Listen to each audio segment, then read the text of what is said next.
On this episode of the Star Wars Time Show, Matt will be graced with special guest host in the form of Seth from Beyond the Dune Sea. Tune in as they recap all the hits and misses from the SWTS's preseason predictions for the Bad Batch. Did Matt and Nick get anything right about the Bad Batch? Does Seth think their takes were trash? Did he and Connor nail any predictions? Make sure to listen to this one, folks. It's gonna be fun, and there may even be some hot takes. Of course, the show will end with the question of the week responses and the latest round of top 5 Star Wars fan honest pictures. Punch it, Chewie.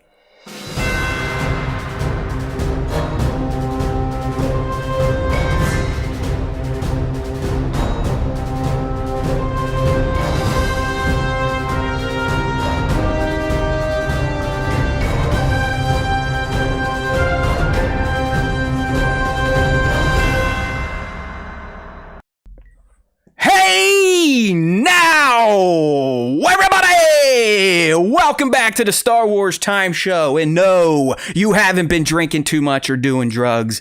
That is a special guest you see over there in the co-host window. That's right. If you've been paying attention and listening closely, you knew that young Nick was going to start gallivanting across the galaxy early this, we're still spring, right? So he's out and about. Yes. He's in a different country. He's not going to be back for a few weeks. He may not be back at all. All right. He is seriously concerned that he's going to be human trafficked. I'm not kidding. So let's all keep some positive vibes through the Force for young Nick as he is away. But he's going somewhere that he does not want to go. I would say it's maybe not first world, maybe second world, possibly third world. But we hope he will be all right. But in the meantime, we've got someone even better. Just kidding, Nick. I love you, buddy. We got Seth from Beyond the Dune Sea. Woo! Where's my balloons, Seth? They were happening all before we went live. Where are they? Come on. I don't know. Damn it! Come on, technology. Yeah. So Seth, hey, there we go. Yeah, you're doing it to me now. Sweet. We can sit here and play Mac OS reaction game the entire show. All right.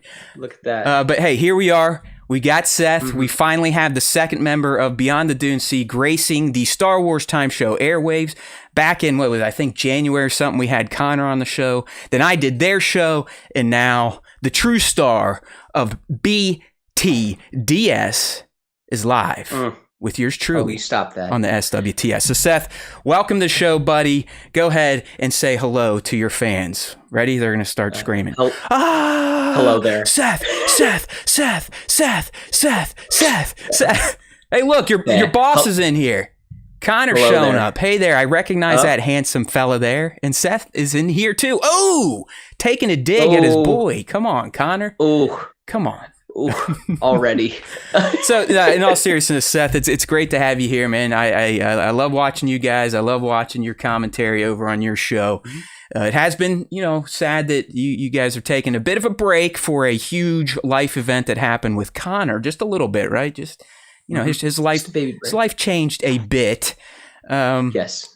But luckily, they're going to be back Friday. You guys live this Friday or recorded? Pre-recorded episode. Okay, so kind of they're back to how they started. They do some lives here and there, but they kind of started doing their pre-records with those awesome, kick-ass weekly show intro skits. And I guess that's kind of what I want to get into because I find that to be the most charming aspect of Beyond the Dune Sea. I truly look forward to the weekly show intros that you and Connor cook up. So I want to learn a little bit more about that process, what goes into it, how much, collaboration there is, or, is Connor a Kylo Ren or a Darth Vader? Does he kind of beat you into submission to do this stuff? Or is this a kind of a collaborative effort each week when you cook up these skits? So if you go back, the skits kind of started, I'm trying to remember what we were even talking about. I think we were doing Star Wars trivia. That was like the first actual little baby skit we did. and we were just kind of goofing around, and then that developed as we did Kenobi. We did the Darth Maul intro, which I don't know if you've seen. One of the best. One of your finest performances. Thank you. I appreciate that. You channeled Witwer perfectly. I appreciate that. And then that was followed by me as Darth Vader, and then Connor was Obi-Wan Kenobi for the other part of the Kenobi review. And then that's just kind of been kind of our calling card. We do like these little 1-minute movies. And Connor and I both have kind of a film background that we've both been really interested in that. And we both have made short films before. And he's made feature-length films too. That he's award-winning. Fun fact. Didn't know if you knew that or not. Yes. Yeah, exactly. Kudos, Connor. Kudos. He's very talented.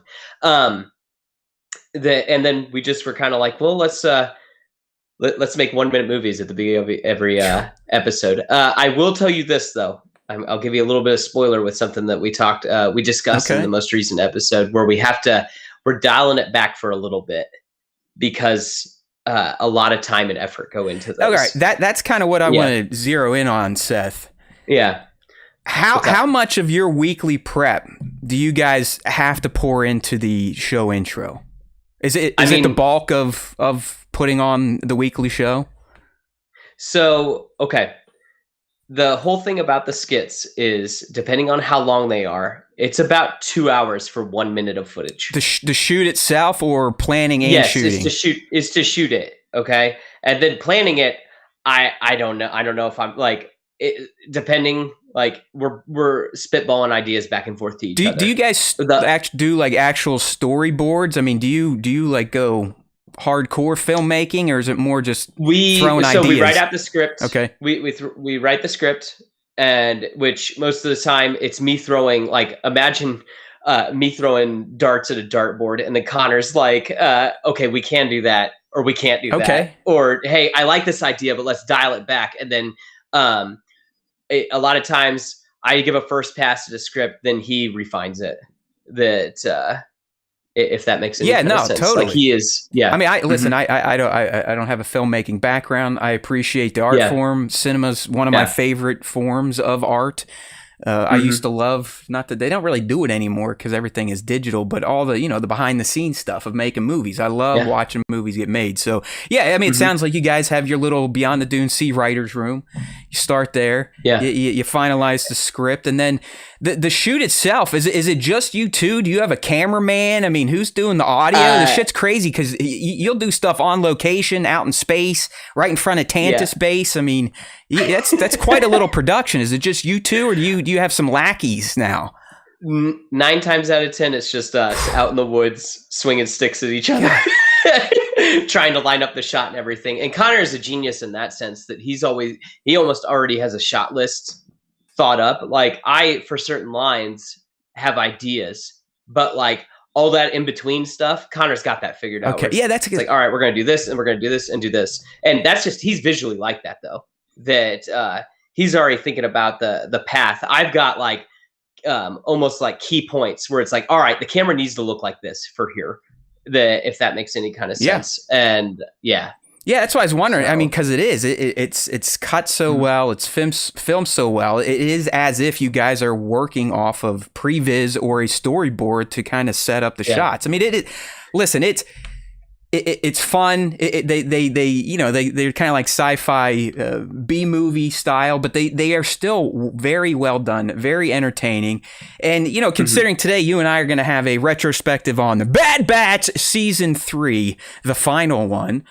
And honestly, what you two did for the entire season, keeping a cohesive plot line and story from start to finish in your show intros, was fantastic. And I hope to see more. Maybe you guys got something planned for the Acolyte. Start getting a lot of robes and masks and knives and stuff. I don't know.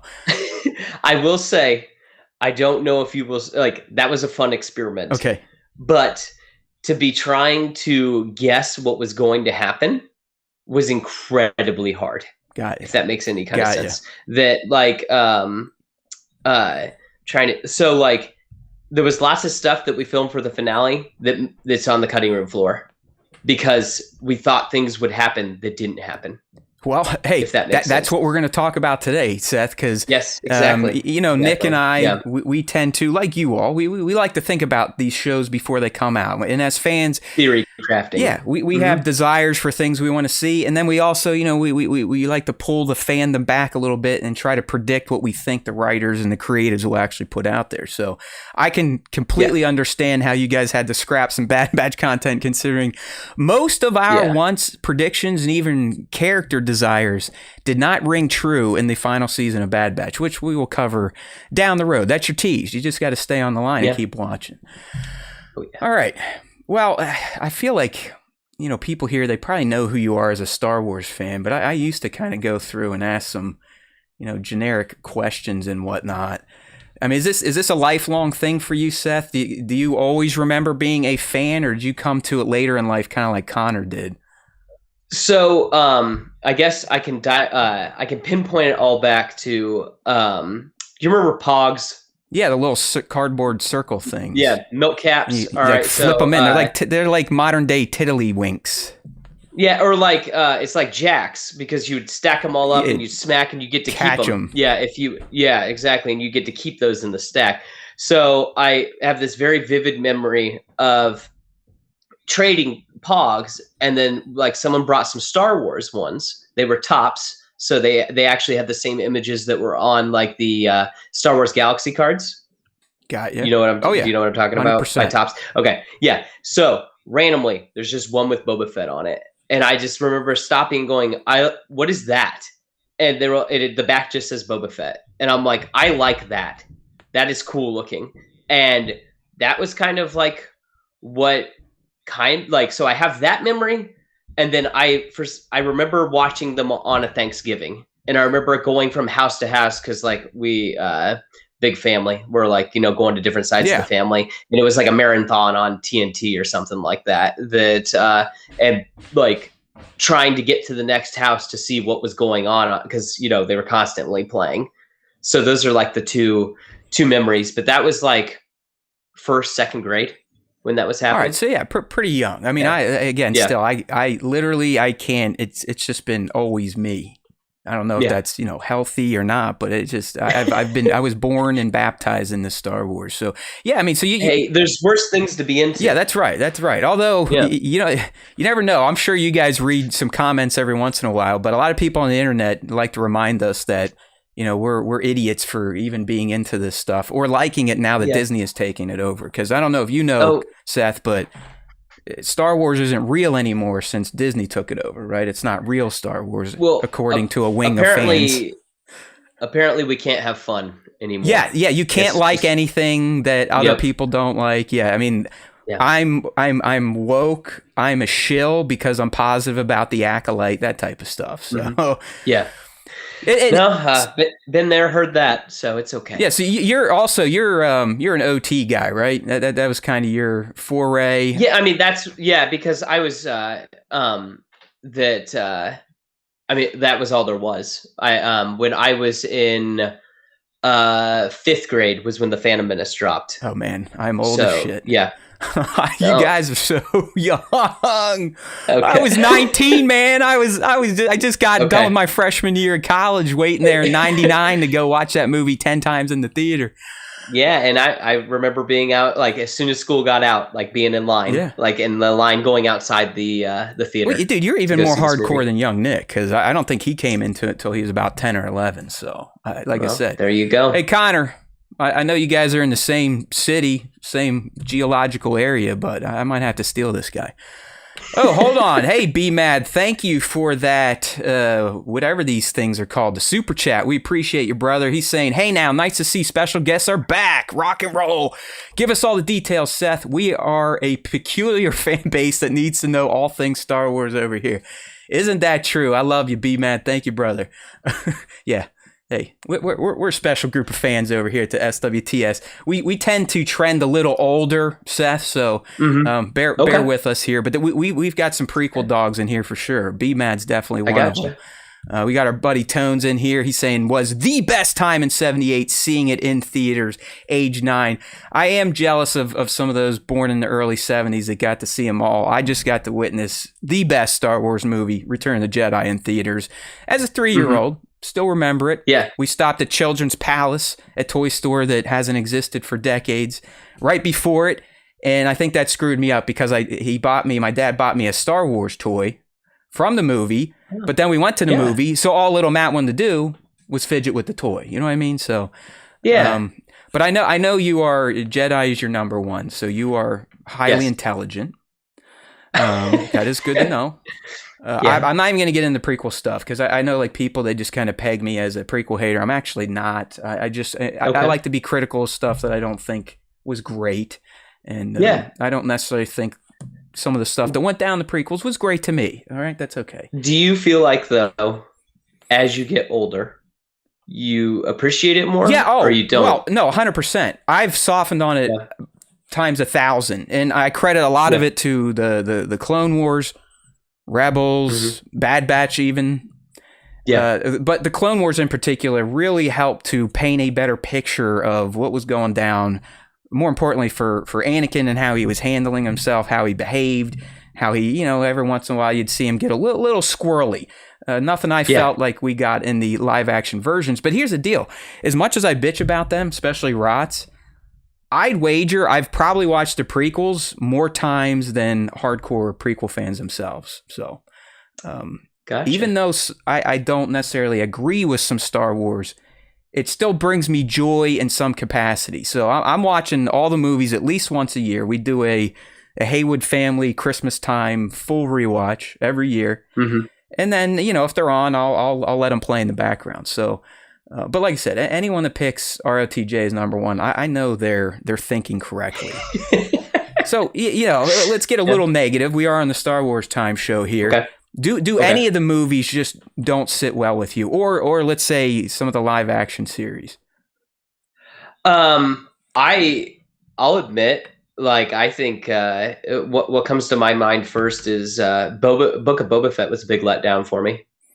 I remember being so hyped up about that, thinking that like we were going to really continue on with like the Mandalorian story just through Boba Fett, and which we did. Kind of. Yeah, he got his own episode towards the end of it. I was going to say, but that's what's crazy is like, I love The Mandalorian. He got the best episode of Mandalorian basically in the Boba Fett show, which is crazy. Yeah. It's just kind of, it's odd. To be a fly on the wall during all of that, when those decisions were made, that just seems so odd. So I don't really care for Book of Boba Fett. I will admit, I'm not the biggest Andor fan. Ooh, wow. Yeah. So I'm trying to... Was it the lack of the Star Wars fantasy side, the mysticism? I think Star Wars is at its best when it's channeling fantasy, because I think that it is a space fantasy. I think that when you really start getting into that nitty gritty war stuff, I think that it loses some of its luster. And I just, even some of the weapons they used and stuff like that in Andor, it just looked real. The sounds looked real. It reminded me too much of our world. Like, I use Star Wars as escape. So I don't know, maybe I'm just a wuss. Maybe that's what it is that, again, they're throwing you out. Gritty. Get Seth out of here. Okay, be mad. Be maybe nice. They are. Be mad. Be nice. Be nice. Yeah, sorry about that. Just not my Star Wars. That's a big. That's something we say on our show a lot. Is that I think you're in line with young Nick too. I don't think he necessarily loved it. I really appreciate it. Listen, I'm a lore freak, so anything that fills in backstory for content we've already seen, I'll take it. I mean, that's why I preferred the Morgan Elsbeth thread in Tales of the Empire over Barriss, because to me it told a nice prequel, especially the Mandoverse episode she had for her debut in the Mandoverse timeline live action. So anything that fills in lore for me, I'm down with. And I think that's also why, and I blame my fan headcanon a bit with the prequels, but I learned they were coming out when I was 14. So I followed the production of Phantom, into attack, into revenge. And I, as an older fan, I had this idea of the lore I was going to see that explains how everything got screwed up and the Sith were able to take over. And it just didn't quite check out to me. I gotcha. But yeah, so not looking forward to Andor season 2. No problem. Well, we'll see, because again, I'm curious to see, like, that little droid has got to become K2SO. Yes, I too predicted I think that they're going to take the little, like, his spark or his soul or whatever you want to call it, basically L3 him and shove him into K2SO. Perfect. And I think that will, I think he will become that. It's okay. Here's a good example of, so we see torture in the OT. We see that with the Han, with the ball. What? Leia, then Han. Yeah. Yep. And I'm thinking Leia, that it cuts away to the feet. Yeah. And then that's it. In Andor, we're seeing like Cassian's girlfriend get like the sonic ear treatment. And I'm like, do I really need to, like, it's pretty intense. It is, where it's like, why? Why does that need to be there? Like, I mean, to show you the horrors of the Empire, Seth. Well, we already know they're bad people. Like, I mean, I was gonna say it's an imperial military force who's also like delving into witchcraft along with it. They may be fascist too. I don't know. They might be a little fascist. Yeah, I was gonna say that it's like, it's this like crazy overlord thing that's also delving into dark magic. I mean, like, we already know it's evil. Like, you don't have to show me that kind of stuff. So yeah, I did like.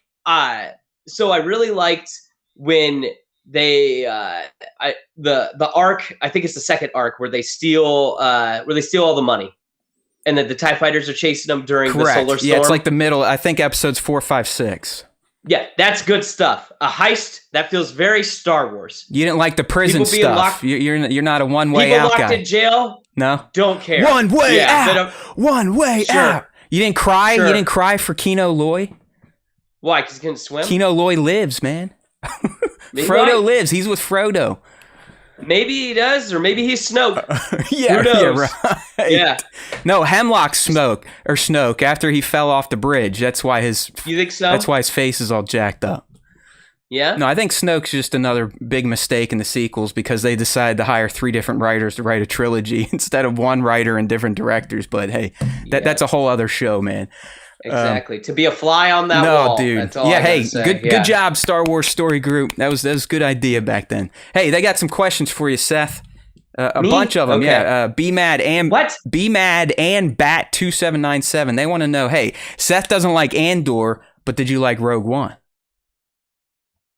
Oh man. Well, guys, I don't think you're gonna like this. Go ahead, Seth. Bring the pain. I really like the back half of Rogue One. When they get to Scarif, I'm all about it. It's the I think not Andor. I think Rogue One starts real strong. I think that it ends really strong. The middle, I think, is just fine. If that makes sense. Yeah, no, it does. And I think it lulls a lot. In which my favorite Star Wars movie kind of lulls in the middle too. I think Return of the Jedi kind of has a boring middle. When he goes back to Dagobah.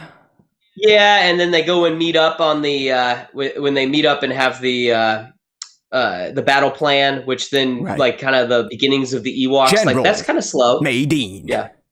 Crix Nadine. Yeah. Manny Bothans. Manny Bothans. Yes. Does anyone remember Manny Bothans on Instagram? He was in the toy photography scene. One of the best handles of all time. It's literally spelled Mannie Bothans. It was perfect. Manny Bothans. What else we got here for Seth? They're loving you, buddy. They like these opinions. You know what? On Andor, not Andor, Rogue One. It's funny how opposite we are. I actually think Rogue One got better because of Andor. Because now Cassian is more fleshed out. Hold on. No, but here's the thing. Cassian's learning all this stuff where it's like, hey, man, you get this manifesto. You're not going to be a jerk. And then it doesn't matter. He's still a jerk when Rogue One starts. And then somehow Jin kind of turns him around at the end. Yeah, kinda. Oh, neat. Isn't that what Andor is supposed to be doing? That like he's meeting all these people. No, and Andor's like turning him into that tool, man. It's sharpening him up. Luthen is turning him into a weapon. What? So that he can soften back down just to die. Die on the beach, man, in the arms of his maybe lover. And dies to a giant cinnamon roll. It's like a big cinnamon roll, the explosion. Yeah, right. Yeah, the quarter power Death Star Ray. Exactly. Cinnamon bun power. Go! Exactly. Yep, as Darth Vader murders a bunch of guys. Well, they agree with you. B-Mad saying Cassian was a shady thug turned into a shady assassin. Well, how about that? Yeah.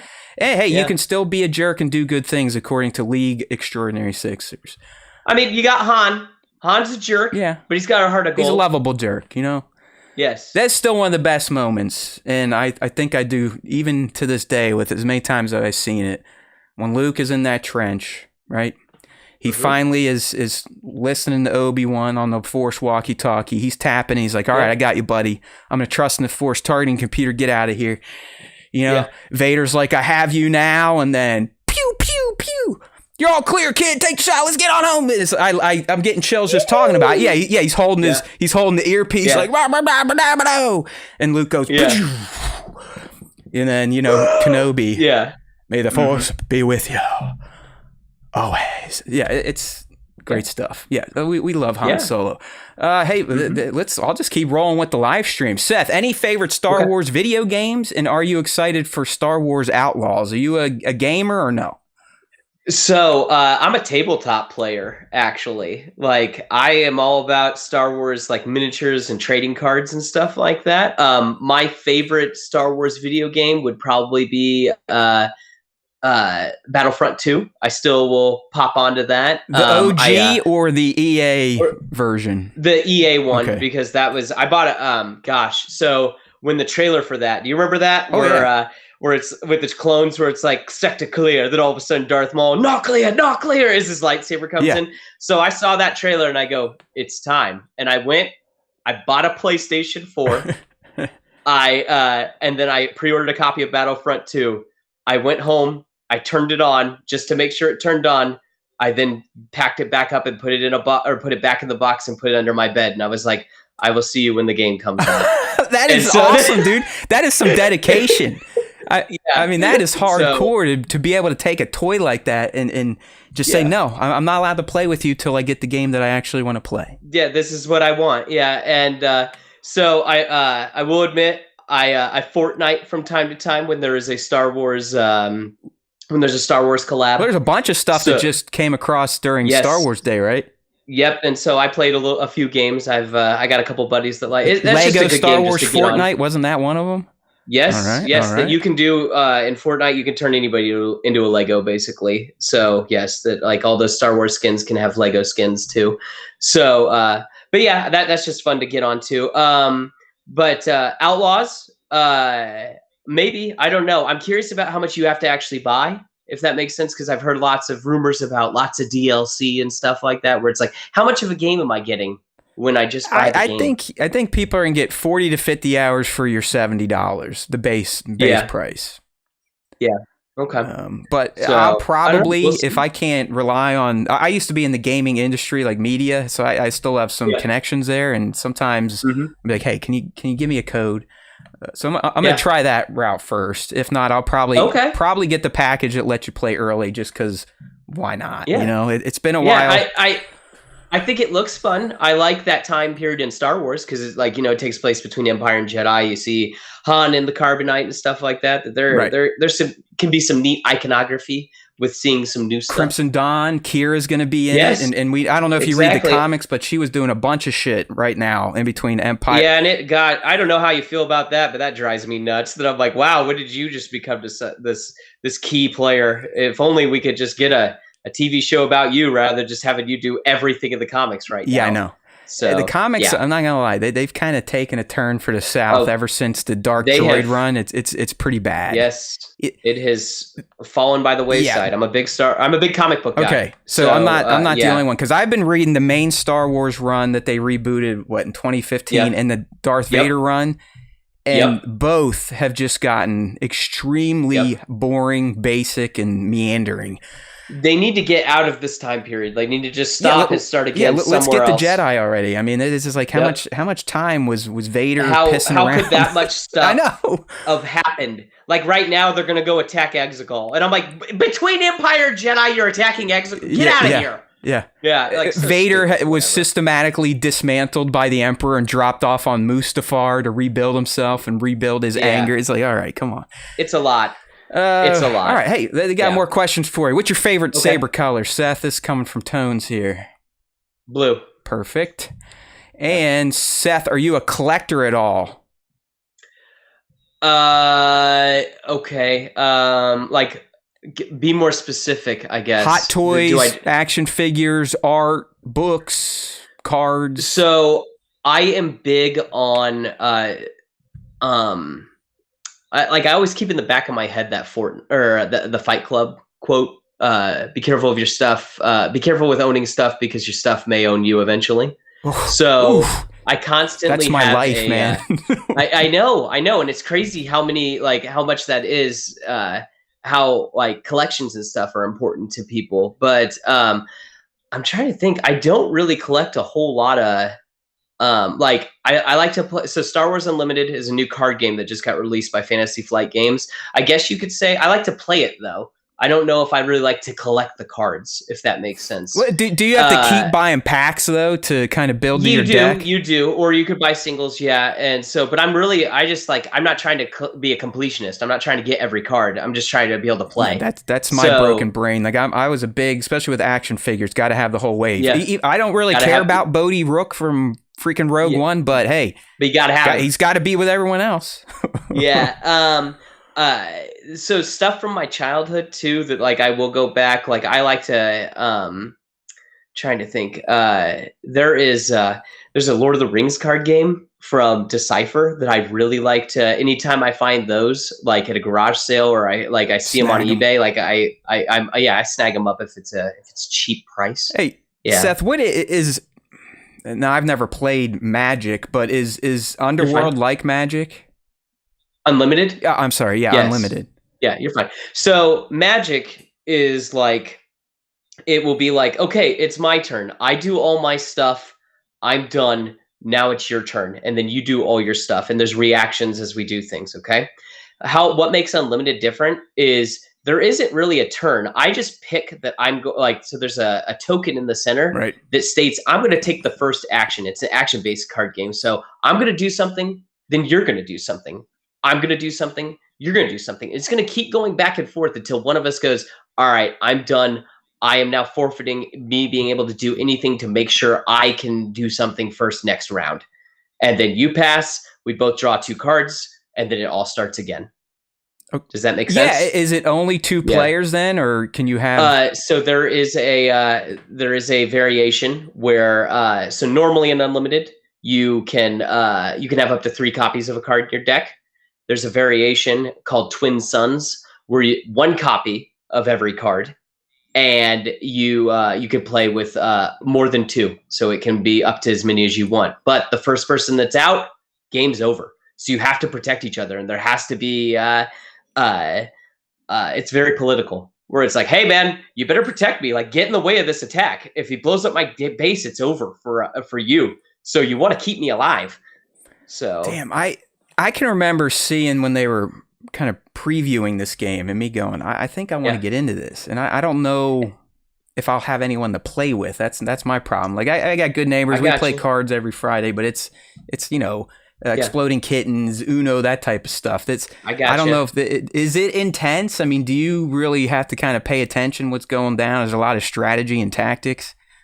There is a lot going on. I mean, you could make your deck simple. Like I like to play aggro decks. So I go red deck go, where it's just I play an extremely aggressive Princess Leia deck and an extremely aggressive Grand Moff Tarkin deck. And but you can, I call it turtling.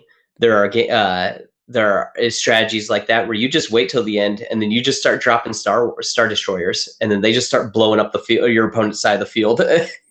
So there are different ways. You could there's mid-range decks like Boba Fett, and he has a big, basically turn 5 swing most of the time, where you have to be watching for that, where he's going to shift the entire balance of the game back in his favor on turn 5. But maybe sometime we could figure something out. Maybe we could play on Skype or something like that for the folks at home. Is it just straight cards, or is there like a game board and pieces, or just cards? Just cards. Okay. Just cards. There's 2 cards that sit in the center. One is your base. One is my base. And they either have 25 or 30 life on them. And you do not want those bases to go to 0, basically. You know what? And then you have a character, which I really like about it. It's not like I'm trying to draw into my guys. There are guys in my deck, but like I'm playing as Princess Leia, or I'm playing as Tarkin. You could be playing as there's tons of different characters. So the whole cast of Andor's in there. You could be playing as there Jyn, you go. or Cassian. Andor homers, you're set. Yeah. Can we get this anywhere, Seth? I mean, is it anywhere games are sold, or do you have to? So I believe that like the big box stores have the starter decks, and then you've got to go to like a game store, like a board game shop, to get the packs and stuff like that. Right now they are working. It was very successful. So I know that there are restocks everywhere, if that makes sense. Like in town here, it is very hard to find. All right. Yeah. I'm going to go out and look for it. Cause like I said, it was on my radar. I was just a little worried that, I don't know if I'll have anyone to play with or anyone will really care, but it does sound pretty fun. I think it's neat. And then too, that like, it's crazy. I've already like slid into a judge role at a store because like I care so much. So, and I'm social. So you have like a group you meet and play with. Is Connor involved, or you don't let him play? What? Do you let Connor play? I want him to play, but I mean, like, he's out there popping out babies. At some point soon. I know. He's worried about other things, which is good too. Someone said now that you guys have a baby prop, you should do a baby Luke and Leia intro for one of your shows. Yeah? What do you think? Well, I we'll see. I don't know. Again, I'm really big on if the baby wants to be in it, that's fine. But just put like a happy face emoji over. Yeah, okay, that's good. I could be okay with that. I was gonna say, let's wait for the baby to be able to make decisions before we start in anything. All right. Yeah. You know what? Let's go ahead and shift gears. This has been a great 40-minute opening segment, just getting to know Seth. I love it. But let's get some questions that the fans asked us real quick, Seth. Okay. All right. So the first one here is coming from Rippic_tan over on Instagram.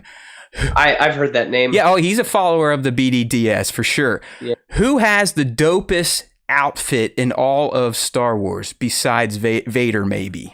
What do you think? What's your take there? Oh, man. I kind of said it. I said like kind of at the top of the show when you asked me the first question. I mean, how do you go wrong with that T-shaped helmet? I mean, like Boba Fett captured my child mind. Mandos look pretty cool. Like, they do. I think that as I've grown, like I think that like now they're kind of a dime a dozen, if that makes sense. That like it was cool when Boba Fett was unique, like he was the only one. But I'm kind of partial to. I think Han Solo looks really cool. In which get up? I think either I like Solo with Star Wars Story or A New Hope. Those are my 2 favorite Han Solo outfits. Vest Han or brown jacket Han. Yeah. You don't like Duster Force Moon of Endor Han? No. Elder Han? It is sad.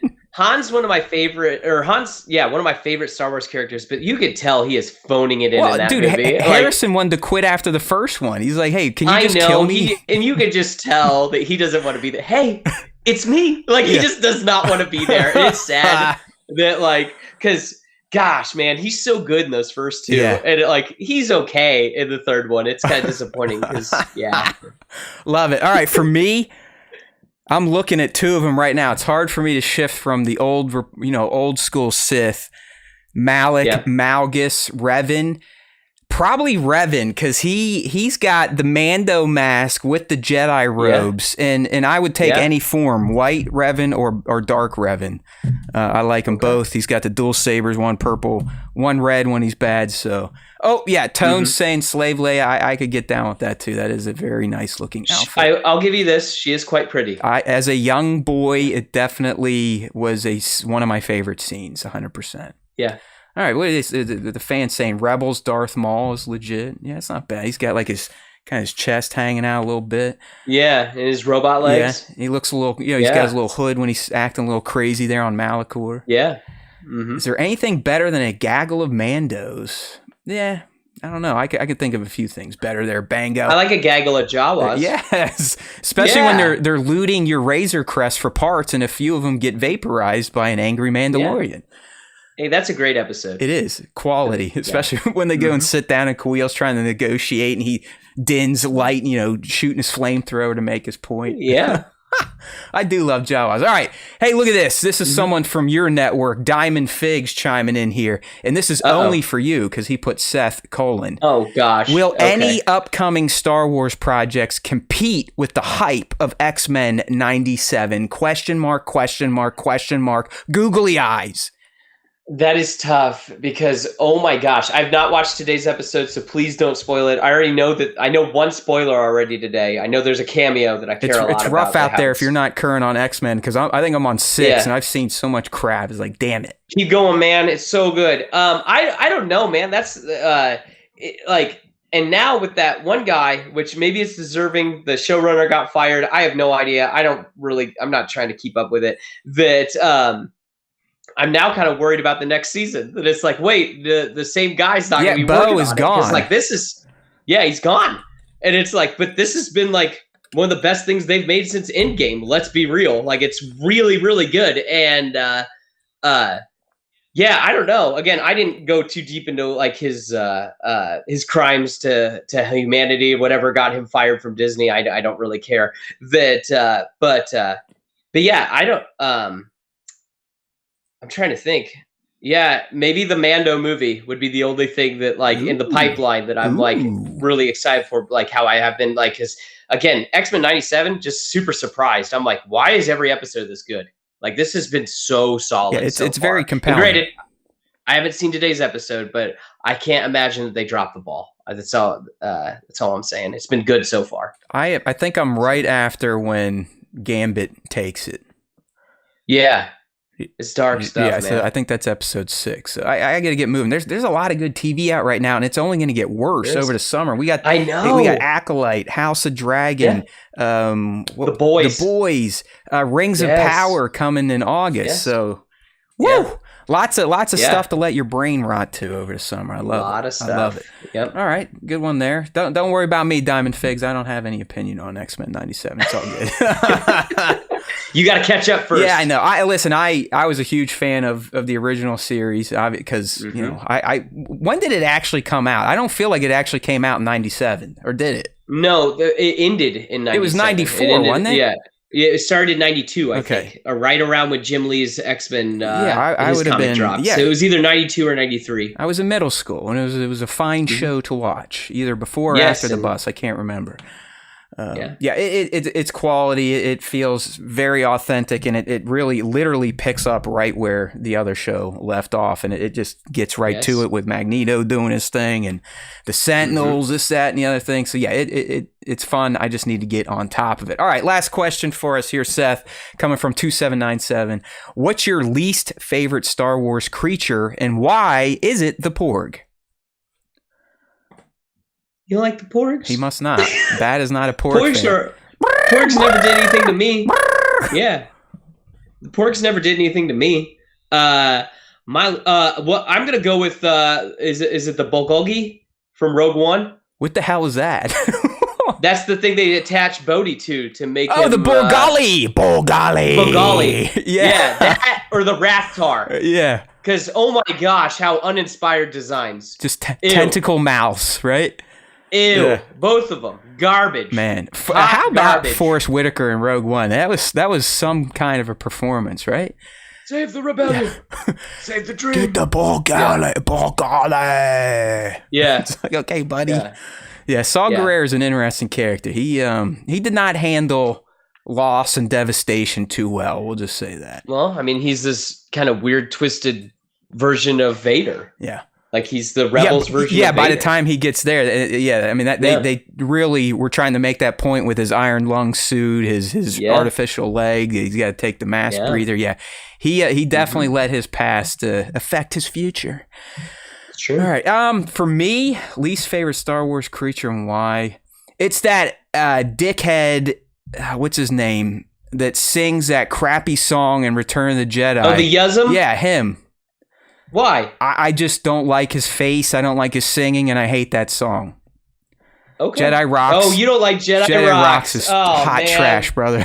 I love Jedi Rocks. No. Ooh, ee, yeah. Ooh, ee, no. Ooh, ee, yeah.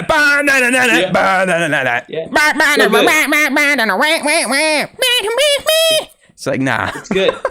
It's good. Just give me, what was her name? Sai. I want Sai back. That's it. Sai Snoodle. Yeah. She was there. Yeah, but she was the star before George made her CG and brought that guy in. You know, I liked when she was a puppet just going like this. Yeah, she was there too. Yeah. And Ula, good looking Ula. That's my favorite part. When he redid the special edition, Ula didn't look like she aged a day. So kudos. Because it was the same lady. I know. But it was filmed like many years after she filmed Return of the Jedi, so good for her. Mm-hmm. A fucking men Matt. All right, cool. I guess that's someone agreeing with me. Thank you, Bango.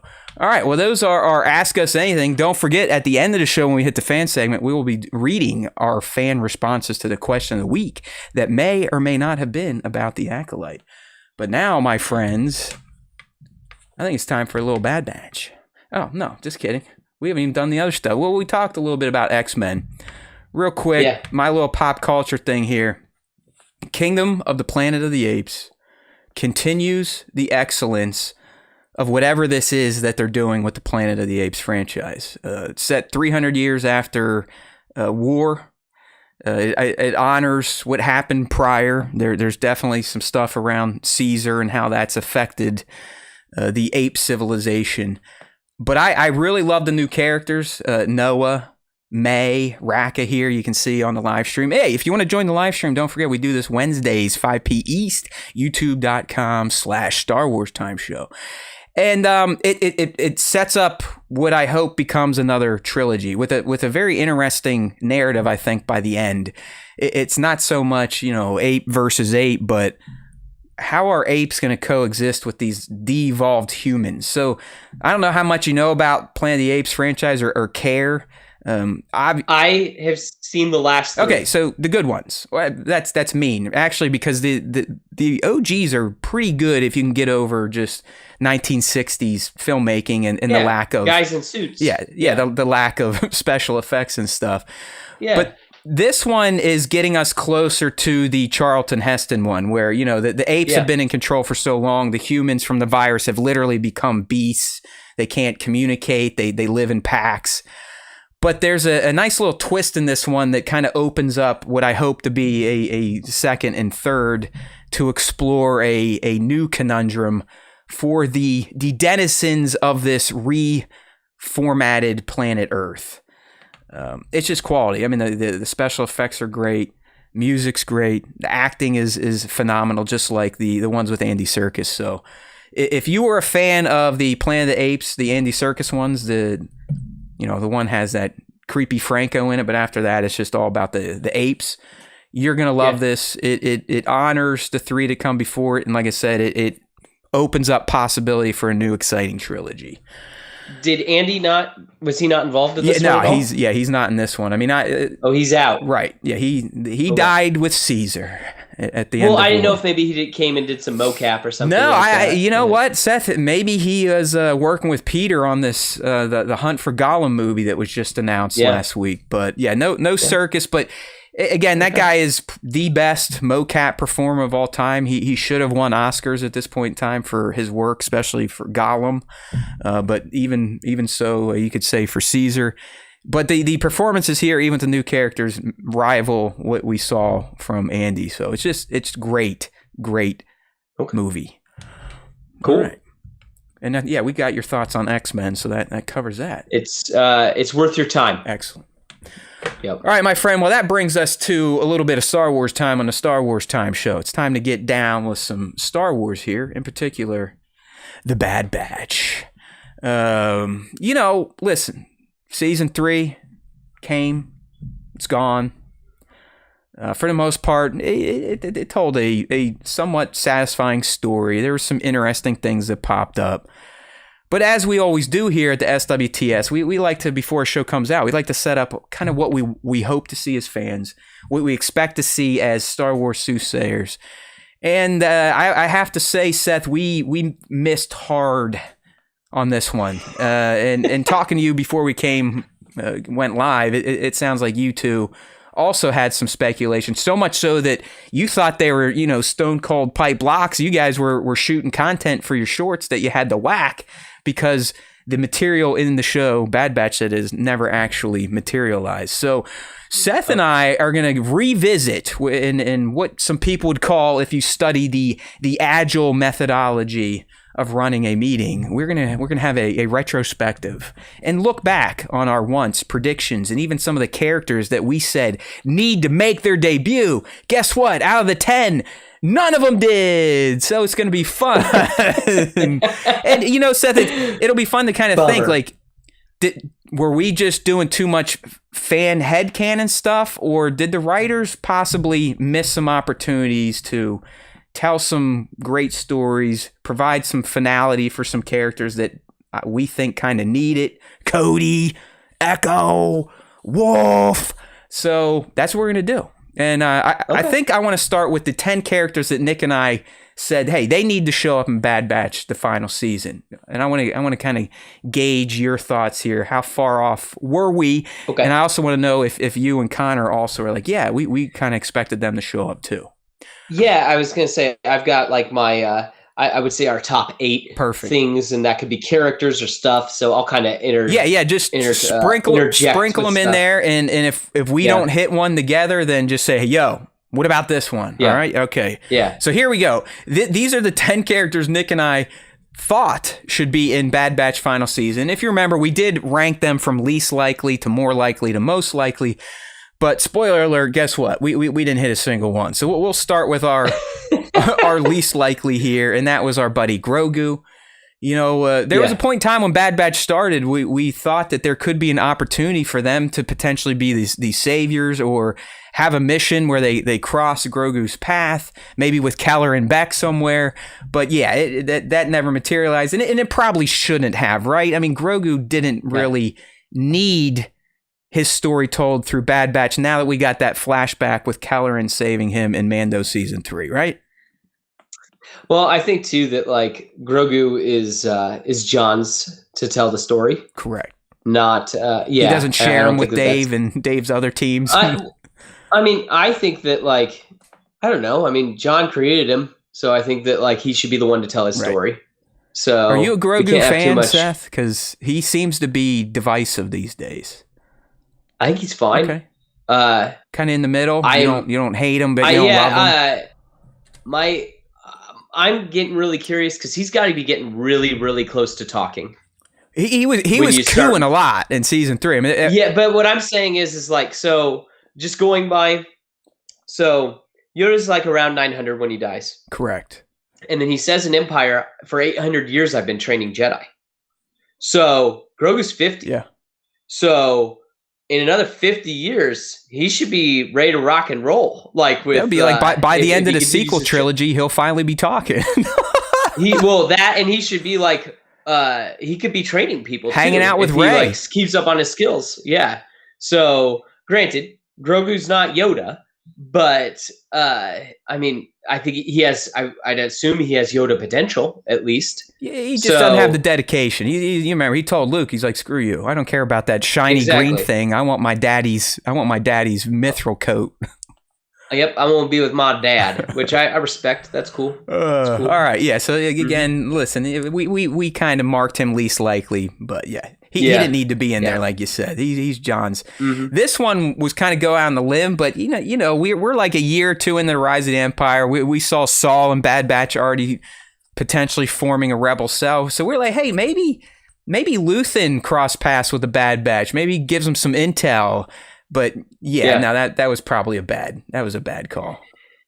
Yeah, I think Luthen. I think he's hiding somewhere. I think that he's doing something that we least expect. I mean, he even may be somehow a separatist somehow, some way that like he has to be tied up in stuff, but still enough stuff, like almost like a Count Dooku, where like I assume his his social rank kept him safe, right, during all of the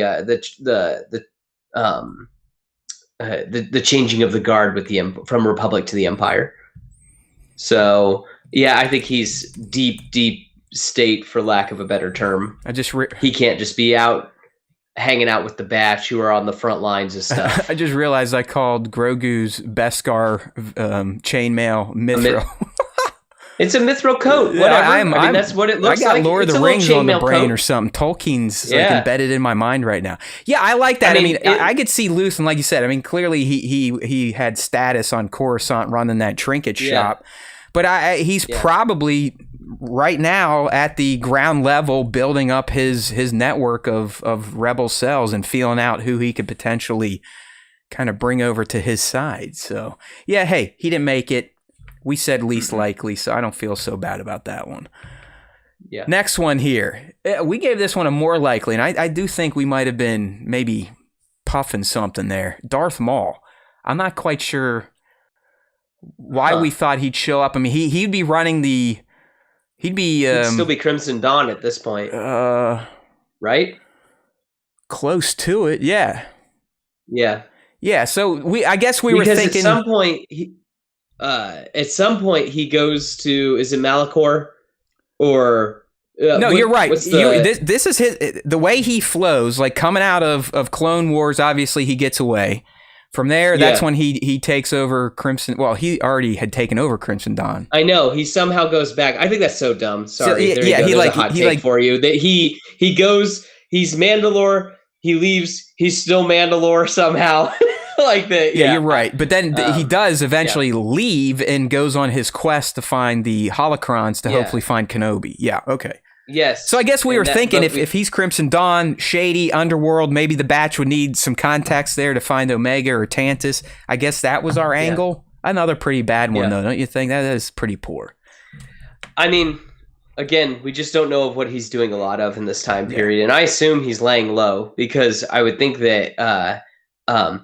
people are hunting the Shadow. Oh, so yeah, the Inquisitors are looking for him. We know that by the time in that Rebels episode when they all end up on Malachor. That's a good point. Yeah, they were after him too. I mean, it's just like at that point, Palpatine's like, you know what? This guy, we can't have him just milling about the galaxy anymore. Because, by the way, he is a rival. He figured out my secret. He actually knew Anakin was the key to everything and told Ahsoka, just like Dooku tried to tell Kenobi in Attack of Clones, like, hey, I know everything, just listen to me. But like Kenobi, she didn't listen. She didn't believe that Anakin could be the linchpin to Palpatine's plan. And there we go. Order 66, Lord Vader is born. All right, next character here, more likely... Agent Callus from Star Wars Rebels. He probably would have been like 10 at this point in time. Yeah, he would have been a young man at that point. One was pretty bad. I mean, young Callus being callous to the world. Yeah, just I don't know. This might have been like, hey, we just need something to talk about this week. Let's throw together some slides and just say they may show up in Bad Batch. So that's that guy. This one kind of bums me out. Boba Fett, like, how do you set up the Alpha? I can talk about this one. How do you set up the Alpha and the Omega so clearly, and then the Alpha never meets the Omega? Go ahead. And then did you notice the crossbow that Omega is given? Correct. That's made from a Blast Tech E3 rifle. That's Boba Fett's rifle. Are you kidding me? Or what about the fact that Daniel Logan voiced some clones? Dude. Those children.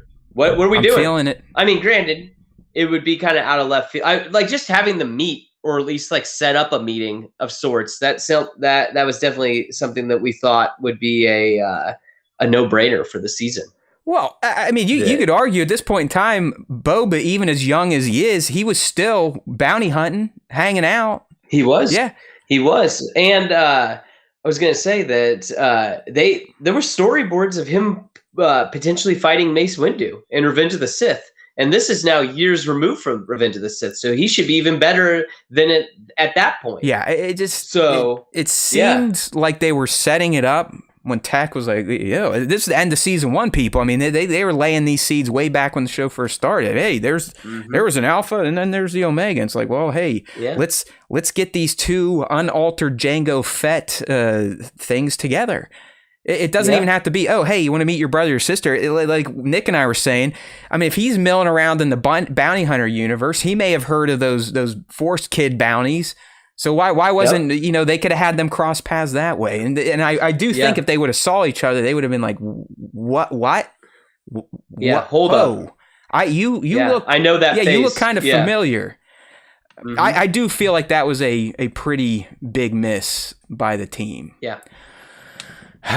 Poor young Boba, you're just going to have to stay in the Clone Wars, I guess. It's so strange. Like, it feels like they're afraid of him. That now that he's been softened, you think? And his show, that his show didn't do as well. They're punishing the character as a whole. They're like, I feel like they are, where it's just kind of like, no, we're not gonna like. Shame we don't on have you, faith old in the Boba. character anymore. You are right. I mean, I do think you have a point, because most definitely Tamara's Boba Fett could have been included in Mandalorian season 3. I mean, come on, Definitely. He would have helped Din at the drop of the hat. He owes him one, for goodness sake. Plus, at the end of his own series, he goes to Fennec Shan like, hey, I don't really like this daimyo crap. Let's go back to the old way of living. And there we are, and here we are. So there is definitely a conspiracy against Boba Fett over at Disney and Lucasfilm right now. I think you are correct. Mm-hmm. Okay, this next one here. Darth Vader. All right. Listen, he had potential. I never thought he would be needed. He was not going to be needed to take out the Bad Batch. And the way Palpatine treats him, especially at this point in time, there's no way Palpatine was going to let him know about his pet project to keep himself alive forever. But there was a point where, like, it would be kind of neat if Tantus just goes into a state of chaos, that this guy shows up and just slaughters the Bad Batch, and that's their fate. I felt like that was, if he was going to show up, it would be in that capacity, where it's just he comes in as the heavy. Guy. Yeah. And I mean, we see the Batch couldn't even stand up to Asajj Ventress. So, like, there's no way they could do anything. I love that Vader. you said that, because once I saw that episode, I went to Nick. I was like, dude, they don't even need Vader to even set foot on Tantus, because they can't even beat Asajj. And what did we find out? They couldn't even beat the Clone X's. I mean, the Clone X's mopped the floor with them the moment they entered the base. So while it'd been neat to see this guy in another animated form, he was not necessary. He was not needed. No. And as we found out, the Bad Batch, they weren't sentenced to die anyways, and that's kind of what we all thought, or at least over here at the SWTS. Okay, Mon Mothma. Just had a feeling with the state of the galaxy kind of falling apart. But she's not really related stuck to the on Coruscant, right? Don't you think? No, you're right. So she was never really going to be a part of this story. This story was always going to be about finding Omega, finding her, and then finding Omega again, whether we like it or not. But that's what season 3 was. It was, let's find Omega. Oh, we didn't. She found us. Okay, let's find Tantus base. Oh, we lost Omega. Let's find Omega. That'll find Tantus base. End. So. Isn't that what being a family is? Right. Losing and finding yourself. Yeah, 100%. And loving each other while you do it. Yeah. Hey, listen, man. That epilogue for Bad Batch, to me personally, a father of a little girl, and kind of projecting that scene to my own life one day, it leveled me. So I got to still credit Bad Batch with ending on that high. Like, it was a very... But before the epilogue, we get like a Return of the Jedi shot of all them just kind of smiling, family shot, just like looking off. Yeah, that it's like, that's your favorite Star Wars movie. I mean, this season really echoed that. They kind of ruined that shot in the special edition. I know you're a fan of Victory Celebration. You and I have had a fight over this, but I will always say that the Ewok celebration should not have been removed. Okay, you can't do it. Especially when, I mean, they had the drum beats timed up to the helmet hits. I know. we've discussed this, and sorry, man, I love what John Williams did with. I love it, especially when you've watched them all. It is a nice bow on everything because you see Naboo, you see Bespin, you see Coruscant, all these places we've gone to. Then all of a sudden, we get to see Hayden Christensen. It pulls it all back. Not even his 3. Jedi robes. Not even his. He's in like white tunic and brown robe. Yeah. That he never wore, but okay. It's okay. Yeah. It is okay. We love it. It's good stuff. We love it. I do. I do agree. He should not have aged. Like I don't have a problem with that, but he should be in his leathers. Like, come on. He should be in his dark, when he fell from the light, he should be in that. Just like Yoda and Obi are in their garb from when they fell. All right, hey, let's see who else we thought was going to show up in the Bad Batch that absolutely did not. And the next one, another senator, everyone's favorite senator on the good side, Bail Organa. Okay.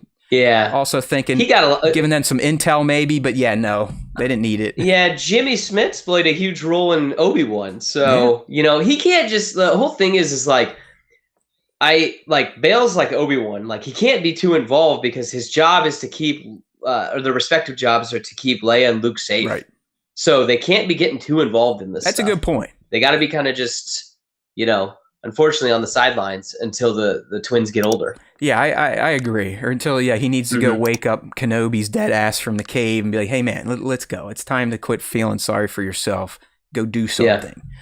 Everyone's got to credit Bail with turning Kenobi around. If it wasn't Bail, Kenobi would be a bum, probably doing death sticks in his hovel still.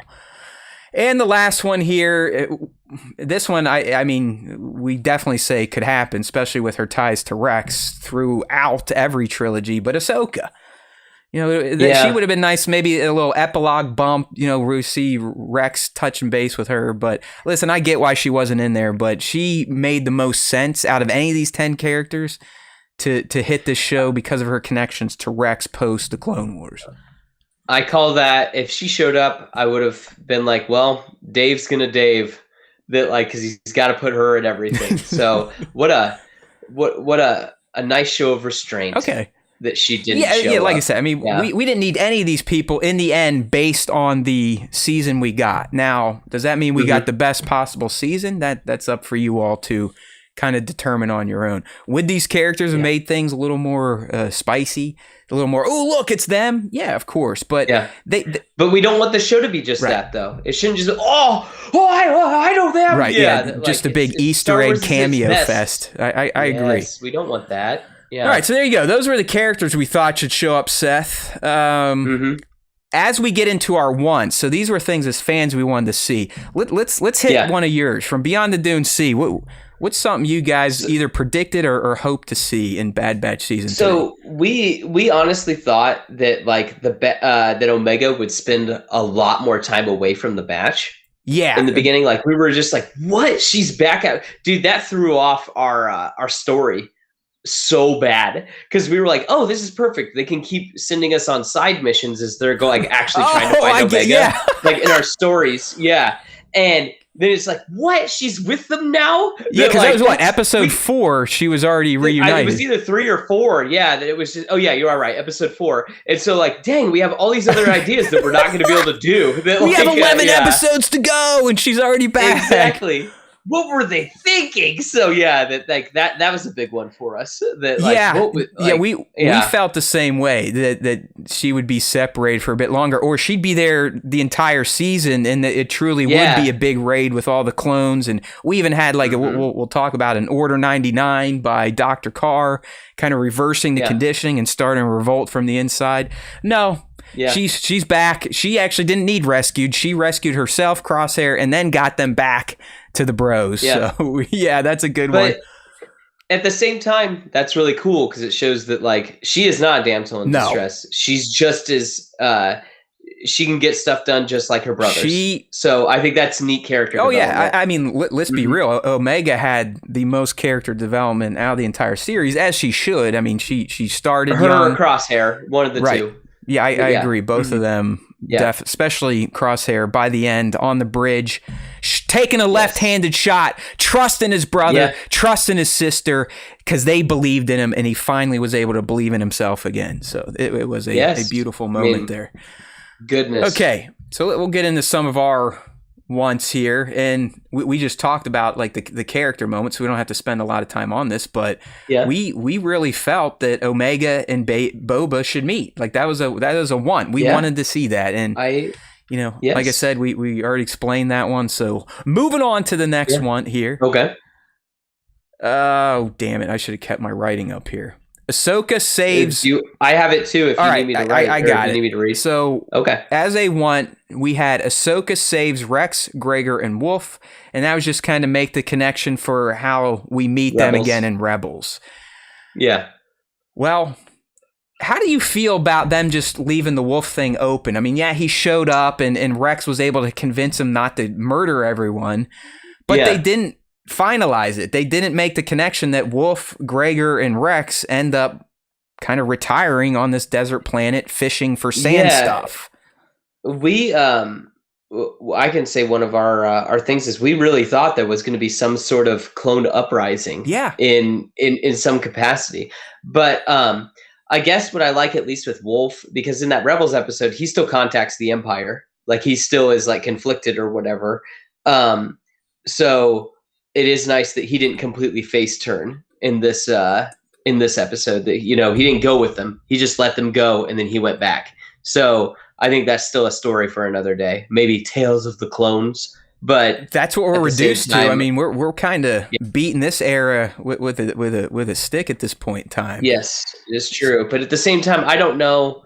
Do we need more Clone Wars shows? That's the whole thing, that like we could just kind of, back in our youth, where we had like Tales of the Cantina and Tales of the Bounty Hunters, and other than that, besides those books, that was it. You just had to kind of assume what these characters were doing. It was your own theory crafting and headcanon. I'm with you, and that's why some of the choices concern me, like not finalizing Wolf, not finalizing Echo. I mean, they're pretty Echo. I mean, he's been with Rex since day one.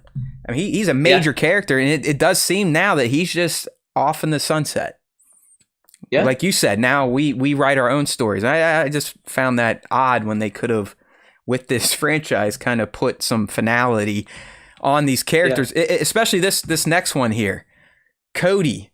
All right, we wanted Cody to have a heel turn, and he was completely left blank. We thought he was going to be CX2 at one point in time, and that would have been neat. Mm-hmm. Like, he went AWOL, but the Empire brought him back in and brainwashed him. Nope, Cody, literally the only clone to be named in the live action movies, is just gone. He's AWOL. Hanging out. He's AWOL. So, what about Oddball? Don't forget him. Yeah, it's like... Yeah, well, you said only clone to be named in the movies. I'm just giving you a hard time. Oh, yeah, the pilot, right? Yeah, the pilot that blows up. So he's the first one then, because he doesn't talk to Cody till he's on Utapau. Yes, that's true. Very good, wise one. You got me. Just giving you a hard time. And if you really wanted to, you could even say Cody was in the Genndy Tartakovsky stuff. So there you go. He was. You were right. You were right. He was still first before Deborah and the other writer took over Kenobi. He was in the Kenobi series as shadowing his former general and kind of like keeping him his spirits high. And so that's what I mean. Is like, this is a character that they have had plans for. They know fans love, and fans would love to get some resolution to his fate, but they opted to bypass this one, just like some other clones. It is odd. I hope that maybe they have some sort of plan in the future to use him. Perhaps a Kenobi season 2. Hey, I don't know. You go. Who knows? It's like you said, though. I mean, do we need any more clone era or early Rise Empire era stories? I don't know. I don't necessarily think we do, but I don't feel like we do. I feel like that, if everything gets told, then it kind of loses a little bit of its magic. Yeah, that's a good point. All right, so this one, thank goodness, hit. Tech remains dead. We were all worried that, he was going to be CX2 or he was going to come back like every other Star Wars character. Luckily, he was not stabbed in the chest with a lightsaber, meaning he died for real. stayed He dead. died. He fell. So that was a win, Yep. right? That's still Yep. a very earned, very emotional Star Wars death, and I'm glad that they left it Yes. that way. Yep. And then too, that Mace Windu also fell, and he's stayed dead. So maybe that's the whole thing. You got to fall. I guess Palpatine fell, and he stayed alive. See, I have a feeling if Sammy gets his way, Mace is going to return in some capacity. He's just going to have a robot arm and maybe a little jacked eye from some of the lightning. But why not? Why not do a flashback with him? Sure. Like, why couldn't he return in that capacity? Now we're speaking about this guy. Quick tangent. Do you even like Mace Windu? Because I think he's a big jerk. I think he's the main reason Anakin turned. I think he's the reason the Order lost Dooku. He's just a jerk. He's like a Dudley Do-Right. I kind of, what's to like about him? That's kind of my whole thing about Mace Windu, where it's just like he's and then too, the whole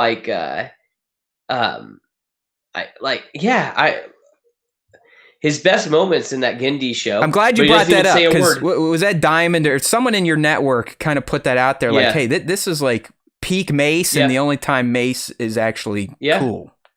It's and true. I agree. And it's again, and you know what's funny? He doesn't speak at all. Right. He just does. There, he just acts. Taking names. Yep, and that's it. And so that's cool. But and I agree 100% that like that's the best Mace Windu. All right, cool. Okay, so, back to Bad Batch. Nice tangent there. Okay, hey, we got this direct link to Palp's cloning stuff. Okay, it's true. Check. We got that one. Yeah. Exactly. And we found out why now it's been delayed, and it ultimately came down to Nalase saying, no, thank you. You can't have my secrets. You'll never get them. Yeah. You're going to have to rot in a clone husk until your granddaughter from your clone son somehow comes and meets you, and you suck her life essence away. Exactly. Great writing. And then, great writing. And don't forget Governor Tarkin walking in and being like, hey, let's fund my science fair project rather than the science fair project. Screw this necromancer stuff. It's time for Stardust.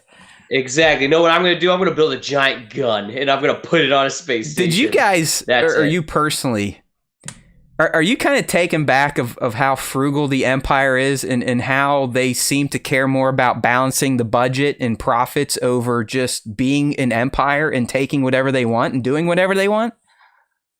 I think the whole thing, though, too, is that they are trying to maintain peace, because I think that if there were rebellions everywhere, there's no way they could win.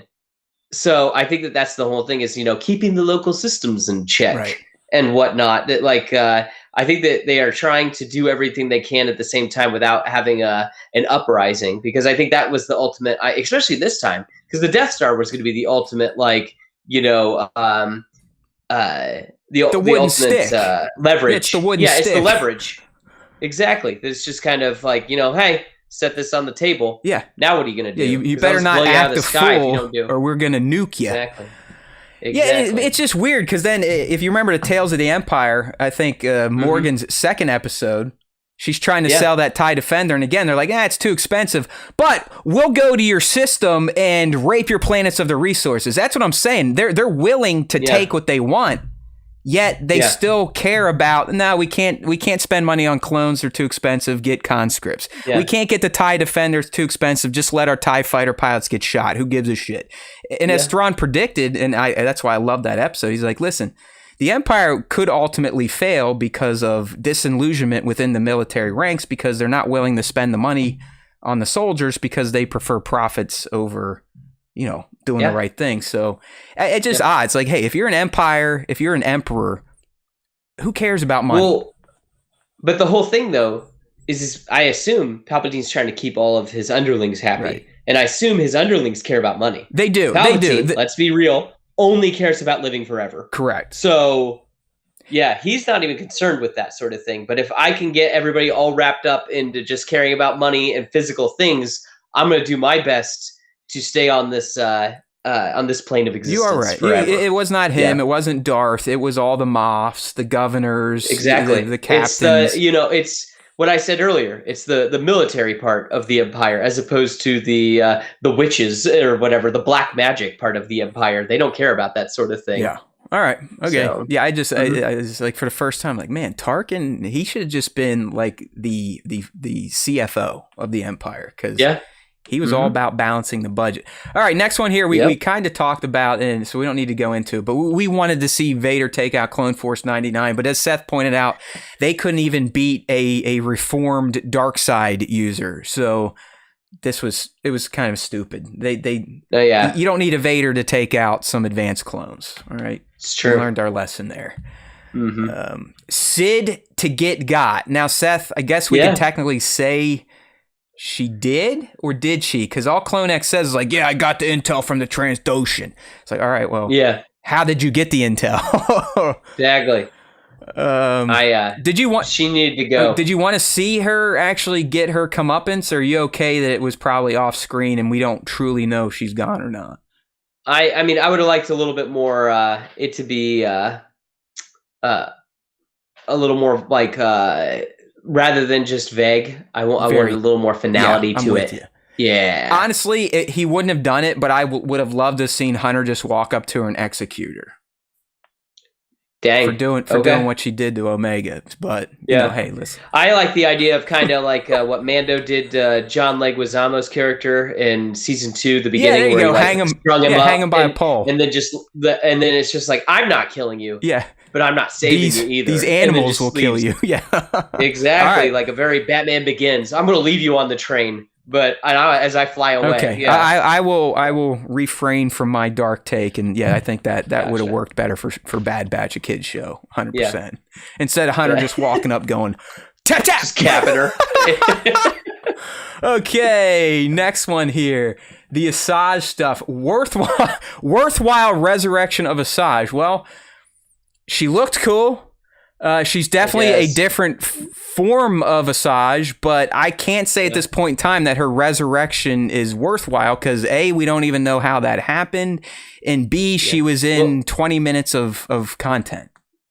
Well, did you read Dark Disciple? I know enough that she died. You should go check out Tales of the Archives. We reviewed it, and because we all read it, and good God, it's something. But I mean, isn't it like Kenobi and Quinlan essentially take her body on a world tour and leave it on Dathomir in a river or something? Yeah, they put her back down in this pool, and then like it's heavily implied that she comes back to life from that. Okay. So yeah, good times. So here's one of our things. We thought for sure towards the end that Omega was going to save the kids, hook up with Asajj Ventress, and they were going to start the path with Quinlan Voss.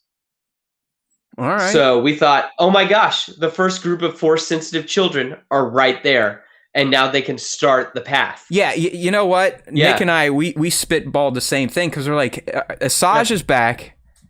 We need to know more. So if they do go with another series, we could get down with Asajj and Omega working with Quinlan on the path. Yeah. So I'm with you 100%, and I do hope that happens in some form or fashion, just not a comic book or a book. Yeah. Please. Gotcha. All right. So good. Yeah. Hey, see, great minds think alike. You know what I mean? Yeah, there it is. Yeah. Our next one here is with Omega to have a worthwhile narrative future. What do you think about that? Did that hit or not? So here's my Seth headcanon. I kind of hope that she's that Y-wing that is flying away in A New Hope with Wedge. The surviving gold member. Yeah. Yeah, I'm kind of hoping that's Omega. Hey, I think that'd be kind of fun. You have that ability to do now, because we know she did join the rebellion as a pilot, and it probably was very, very right before the Battle of Yavin. Yeah, it's got to be around that time at some point. So I just can't assume that that's. I don't feel like with how Hunter looks, I feel like it's got to be the first Death Star, not the second Death Star. Totally. Yep, I'm with you. Yeah. So do you think then she has a worthwhile narrative future based on how it ended? I mean, I think so. Yeah. I mean, I think that like you could retouch on her, but again, I think it's neat that like her brother's taught her everything she needs to know. Now she's going to go do the right thing with that information, and I think that's a neat way to send off a character. Yeah. So I would be fine if we never see Omega again, but since her future is open, hey, we could see her pop up in the Mandoverse. Maybe she's working with the New Republic. Maybe she's a captain now. Who knows? Working with Hera. That'd be a nice inclusion or way to get her into live action. So yeah, I agree. Like I think Omega to me ended the most as I expected. You know, she lived. I was not expecting a time jump epilogue. I kind of dug that they chose to do that. But I agree. So hey, we got that one too. We're pretty freaking good over here. Yeah. Look at what you're doing. There you go. Adam Gilbert likes what you're saying there. That'd be so sick. I love that headcanon of Omega as the lone Y-Wing survivor. Sorry about that. Hey. Was it I think Kyle Katarn was it in the in Legends. Oh, it was. I think he's the one flying that. Yeah, I think so. Is that Dark Forces? What's his actual ship called? I have it in Star Wars Galaxy of Heroes. It's the Starhawk. Yeah, Starhawk, because then the Outrider was Homeboys. Dash Rendars. Right. Gotcha. Yep. You don't play Swago, right? Star Wars Galaxy of Heroes on phones? No, I do not. It's like a character collector RPG where you... Yeah, it's like Final Fantasy, like a turn-based It's pretty hardcore. Like if you get into a guild that cares, I mean, I'm in one, sadly. I don't know if I really want to be in it anymore, but yeah, they like plan out our battles. Like, all right, Matt, you need to place this squad here, there. I'm like, yes, sir. It gets pretty intense. That's kind of cool. It is. Being part of a community is neat. There you go. And I've been playing it, dude, like a free-to-play phone game since 2015, every day. You have to play it every day. See, you have to. So that's the kind of stuff right there that answers the question earlier. Like that freaks me out. It's too much, right? There, where you have to yes, like I try to work out every day or do yoga every day. I'm okay with that. I don't want to dedicate. I need to take this advice because you are correct. Yeah. Another thing I like to. One other like I gotta hug and tell my wife that I love her. Like that's something else I have to do every day. Yeah, and it's like everyone should do that. It's proven if you actually hug another human, you have like what is it serotonin or dopamine releases like instantly. I love it. So like those are good things. Not hey, we're on these too much. I am with you, man. And there's sometimes like at night I'll spend an hour and a half just making my moves, not even looking at it, watching TV, but it's taking away. It's taking away from what I should be doing. Something else that I may need to start cutting out of my life is a Star Wars time show, because that's another thing that eats up a lot of brain matter. You know what I mean? So, all right. At least the Instagram side of Star Wars time show. Once they killed our account last year, I can't get into it. But your Instagram game is really good though. Like that video you posted earlier, your little short Tales of the Empire kind of chit chat. Like that was really well done. Thank you. You shouldn't throw that away just because. I'm not gonna. I guess what I'm talking about is I still do the daily features for toy photographers. That eats up 30, 40 minutes of my morning every day, and I kind of want to not do that anymore. So I'm trying to get to the point because I have some OCD with this stuff where I feel like if I stop, everything will stop, like no one will like me anymore and shit like that. Well, the other thing too is like I can tell that like, you want to like, if you're going to do it, you want to do it well. Correct. And you don't want that to lapse. Correct. So I am an expert at turning hobbies into jobbies. How's that? Gotcha. So don't be me, Seth. Don't be me. Okay. All right. Let's get back to our wants. We're doing better than I thought here. What's this one here? Clones in general dealt with, i.e., why they're all mostly gone by OT. Well,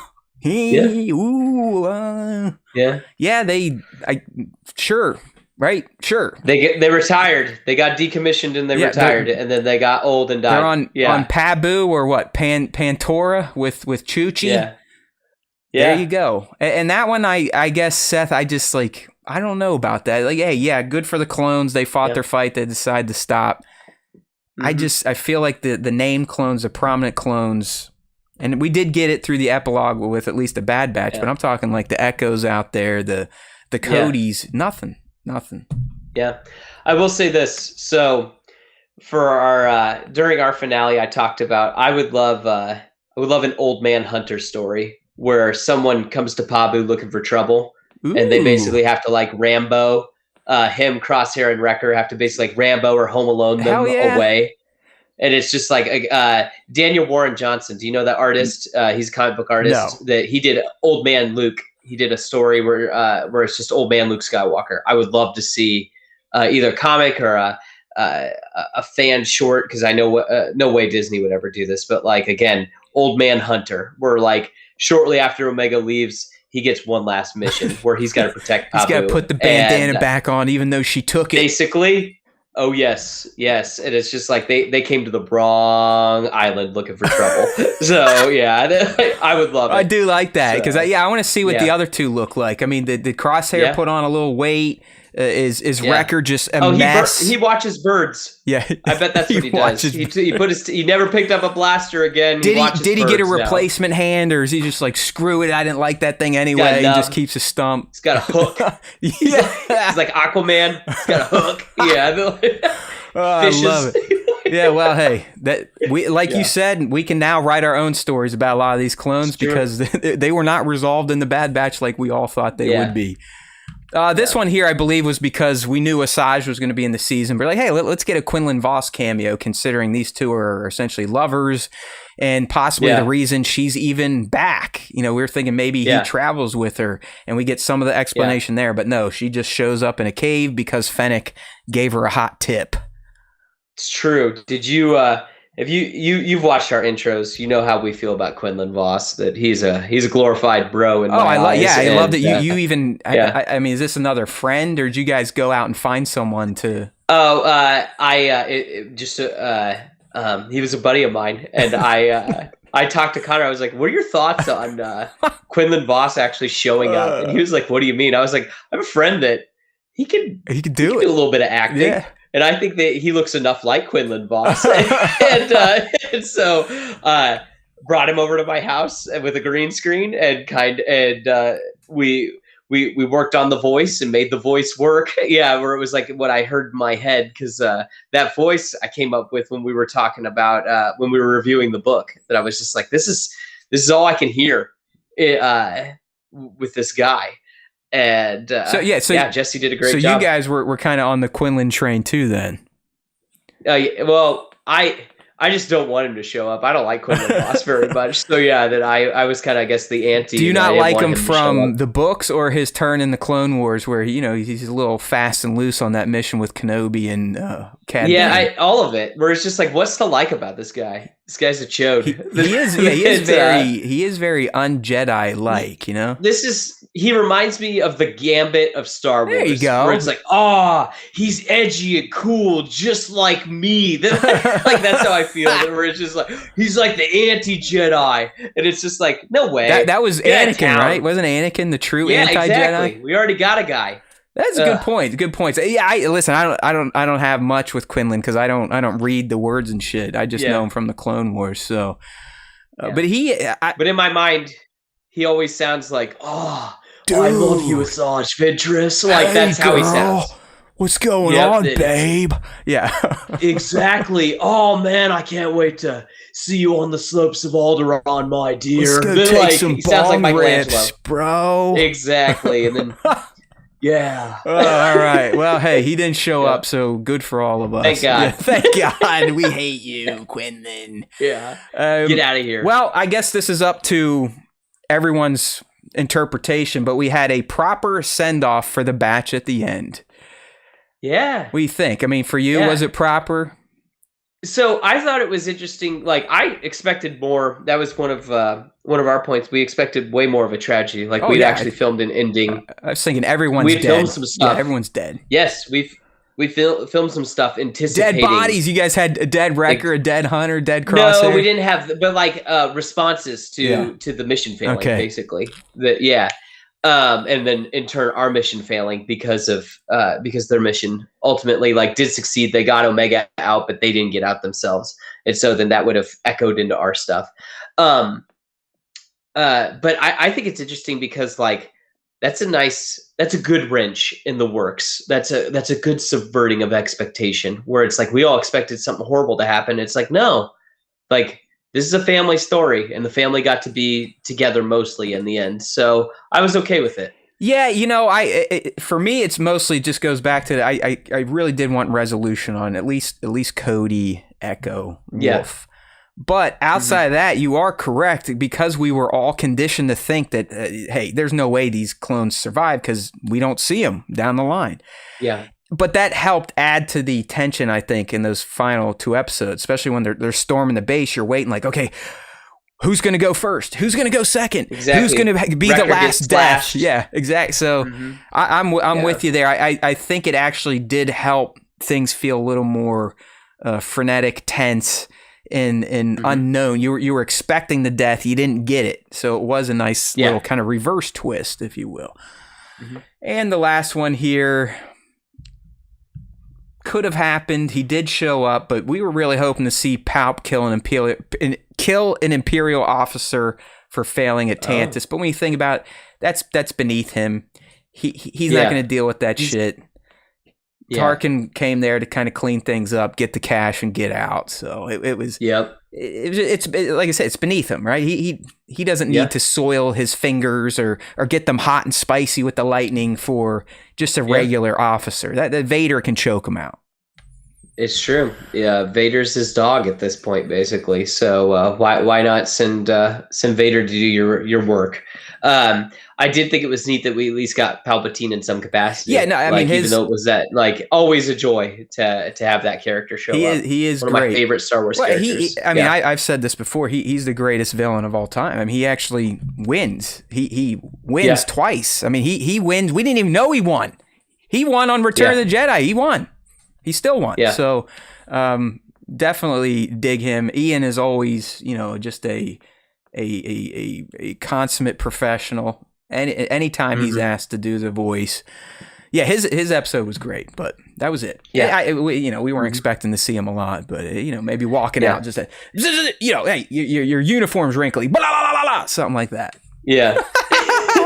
I will say though, final order. Yeah. What do you guys think about? I don't think that what he looked at was Clone X's. No.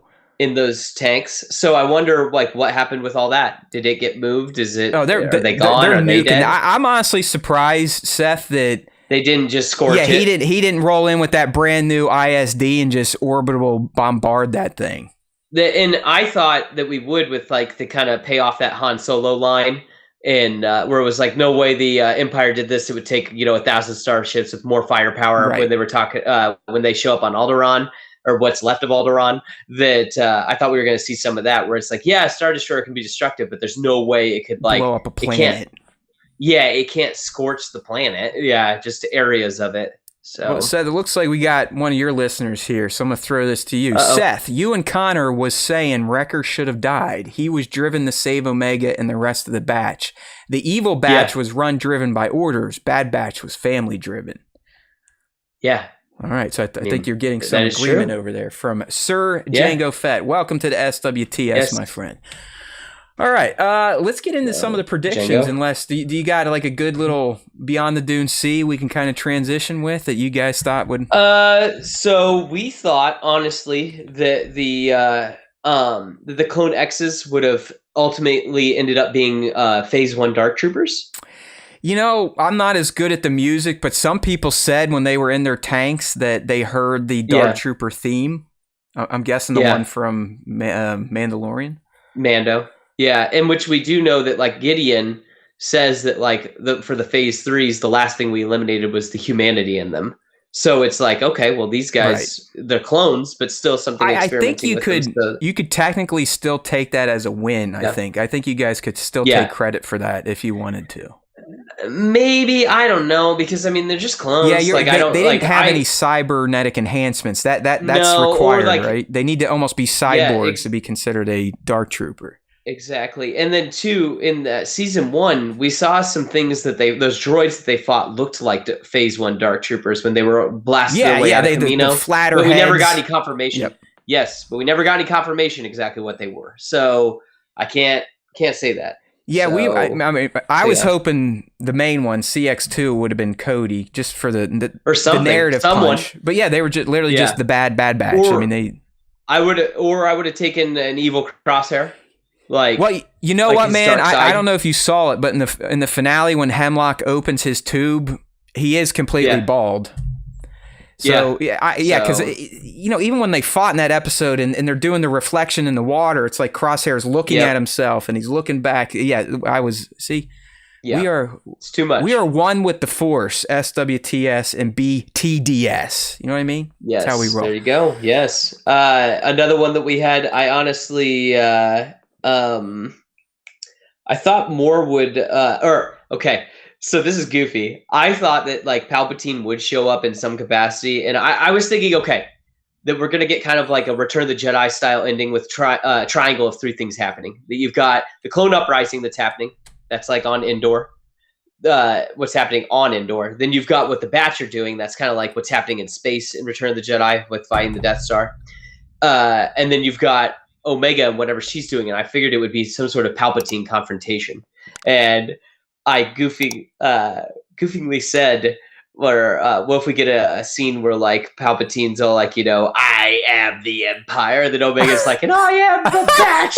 And like, it takes him out. Yeah, I am Clone Force 99. God. Destroys all of his research. Yeah. I am the clones. Knocks everything, like destroys all of his data. Yeah. No. Yeah, something like that. So I'm sad because it seemed like when she lets Wrecker out that she was going to say something like that she was standing up to Hemlock and everything. I'm like, oh no, is she going to say it? There's no way. And I am Bad Batch, hear me roar. Rah! Exactly. I am the Batch. I love it. All right, we got a question as we transition into our predictions here. This is coming from Sally Sells Seth. Sally isn't selling Seth. Sally Sells is asking Seth a question. How you like that? Okay. Random question. What's your thoughts on seeing a grown-up Grogu in the Rey movie? I would see her wanting to seek out strong Force users for help.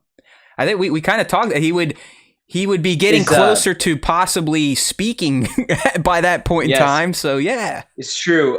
Sally Sells. Thoughts on him sounding like Chris Pratt? No. He's like... No, Chris Pratt is Mario.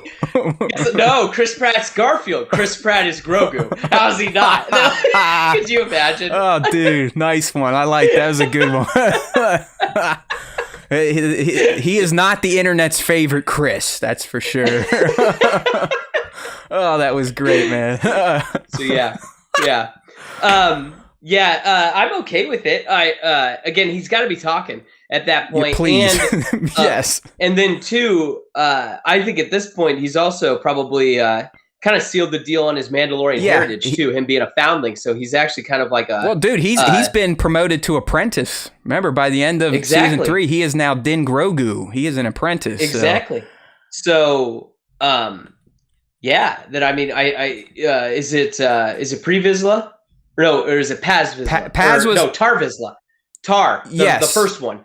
Yes, the Darksaber career. Tar Vizsla. I'm sorry. I went through all of them. But yeah, so I think essentially he should be like ascending to Tar Vizsla status. Yeah, where it's like I am one with the Force and the Force is with me, but I cannot let go of who I am. Which is I'm a foundling of the Watch. My father, Din Djarin, has passed on everything he's learned to me. My master, Luke Skywalker, has also passed on everything, and I am the best of both my father and my master. I'm with you. I always felt like even though he chose Din, ultimately he could become the next Tar for sure.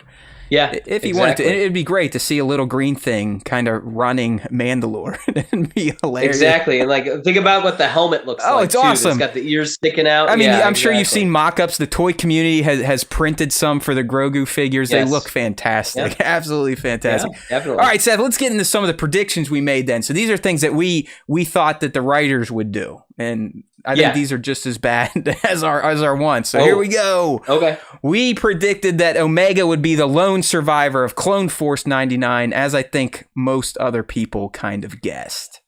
We thought that she would be the only one to live. Honestly, maybe Wrecker or not. No, I thought Wrecker was a dead man. I thought that wasn't even like it's not even close. But I thought if like maybe Crosshair or maybe Hunter made it out with her. Yeah. So. But I thought everybody else was toast. Hey. No one's toast but the bad guys. It's a feel-good type of ending. Hemlock got his. Scorch got his. Yep. Zillo Beast freed, living on Tantus now, or Wayland, whatever the name of the planet is. Alien LV-424, whatever. Hey, there we go. Mm-hmm. Bad Batch will set Empire's cloning program back. Well, I don't think we can really give them credit for it because... No, inadvertently they did. They caused enough ruckus to make Tarkin come in. Yeah, and so then maybe Nala I could give you 50% on that. You get half points. I'll take it. Yeah, because I mean, Omega had to let Nala say out for her to get the thermal detonator to then drop it on Rampart's face when he tried to betray her to try to get back in the graces of the Empire. So, yeah, I'd say that's a win. Thank you, sir. We will take that. I think so, and we thought that too. That like that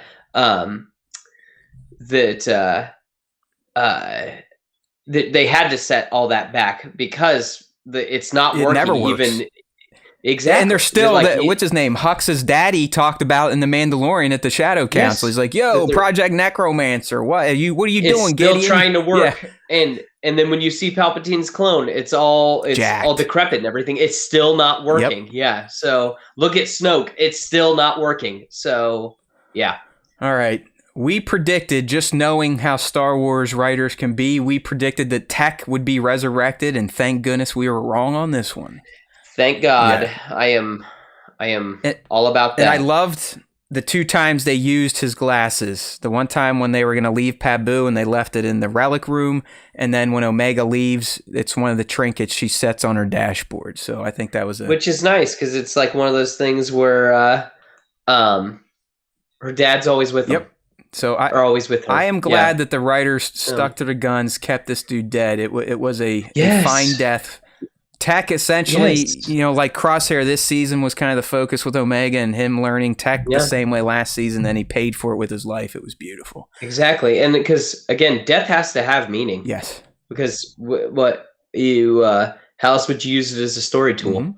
If it just doesn't mean anything. But we've been conditioned these days that death kind of doesn't mean anything in Star Wars, so we that's why we predicted that the writers... No one's ever really gone. Yeah, there you go. Isn't that what what Luke said? No one's ever truly gone. Did. Except when you use the Force too hard, then you die, like Luke. Hey. He forced hard, bro. Hey. He was over-forced. I guess that's a conversation for another day. It is. Between you and I. It is. Yeah. We'll do another maybe hot takes or something one of these days. Yeah. Okay, another prediction here. We had Hemlock will die by Omega's hands, sorta, like 33%, right? Yeah, kinda. I mean, she was there. Well, that was the reason why he got shot. Right? She stabbed him. To lift up the binds or the handcuffs. Yep. Shoots that, and then they just light him up like RoboCop. They like Murphy. They're like pop, pop, pop, pop, pop, pop, pop, pop, pop. Yeah, exactly. And then that was it. And he had his own Palpatine fall, so he will be resurrected. He's probably in a tube somewhere. Let's be honest. I mean, again, with him playing with that glove all season long, did you notice that he wore one glove? Yeah. What do you think he was doing?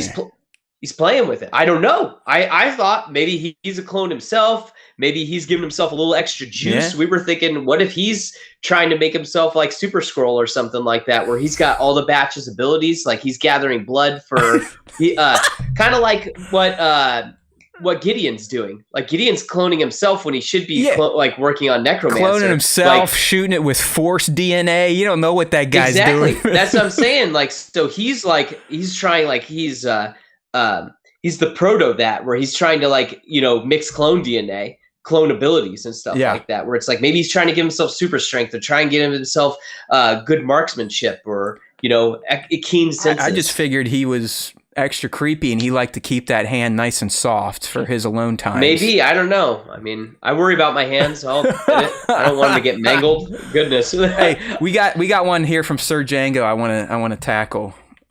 Dex from episode 2 had said cloners being plural. So is the Kaminoans the only clone manufacturers? I'd say yes. I think they're the best ones. And all their knowledge died when they decided to genocide them, and then Nala Se took herself out. So exactly. Yeah, because if you think about it, you never on that scale saw cloning again. And the Empire, even with all its resources and stealing scientists and having data, they still couldn't figure it out. So they were the ones. I think that they could make I think that other people could make clones, but they weren't as efficient. Correct. Yeah, that's fair. Yeah. I mean, that's exactly what was happening with the Empire. I mean, they were making husks that would fail. Exactly. Still think it's ridiculous. And one of these husks procreated and had a baby Palpatine, but hey, whatever. But that's the problem, though, is that it's an anomaly, kind of like Omega is an anomaly. There you go. Look at that. See, it writes itself, Matt. Somehow. We still don't know why Nala Se made her special, but yeah, who cares, right? I guess it doesn't really matter. She didn't make her special, though. She just is special. Okay. All right. Yeah. I'll take it. All right. Next one here. We had Emery, so Dr. Carr, will orchestrate an Order 99 to reverse clone conditioning. So kind of like you said, I'm with you. I always am going to revert back to how Star Wars used to be perfected in Jedi. I love that you mentioned the triumvirate, because that's kind of how George would do things. You'd have a space battle, a ground battle, and then like a focused character journey. A family moment. There you go. Mm-hmm. So we were thinking the ground battle, the chaos on Tantus, that Carr would aid that from the inside, and instead of Order 66, she would send the signal to the commandos like, hey, Order 99 motherfuckers, we're taking out the Empire. Not even close to happening. We don't. It seems they just killed all the clones that weren't locked up. It seems they're just dead. Yeah, or they're off retiring or they're something. Like the Empire kicked them out and said, hey, decommissioned. Yeah, hey, give us your armor back and you can leave. And then the ones that were locked up are now hanging out on Pabu. So yeah, Order 99 did not happen. Yeah, it seemed like if you were a clone on Wayland or Tantus, whatever you want to call it, you were a commando, and you were in charge of like a bunch of TKs. Or you were like being locked up and they were messing with your blood. Our big prediction for that was we thought that Wolf would have had a face turn at that point, where it would be like that he would turn around and then he would turn the tide in the war. Yeah, basically. Perfect. I would love that. Mm-hmm. And they still could have done it, even though Wolf was introduced earlier. They planted the seed that, okay, he could be there. He's like, all right, I kind of get you, Rex. You're right. I'm not going to join you right now, but I see what you're saying. What are we doing? And he would have had to think about that. And then when he sees his brothers attacking, that's when he'd be like, you know what?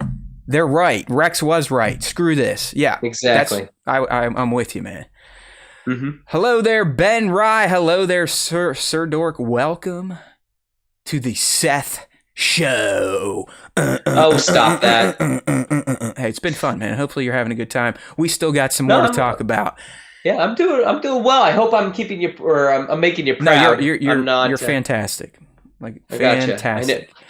Gotcha. Well, hey, look, we're kind of touching on what you guys were thinking here. Nick and I also predicted that we would see the first generation of Dark Trooper using clones.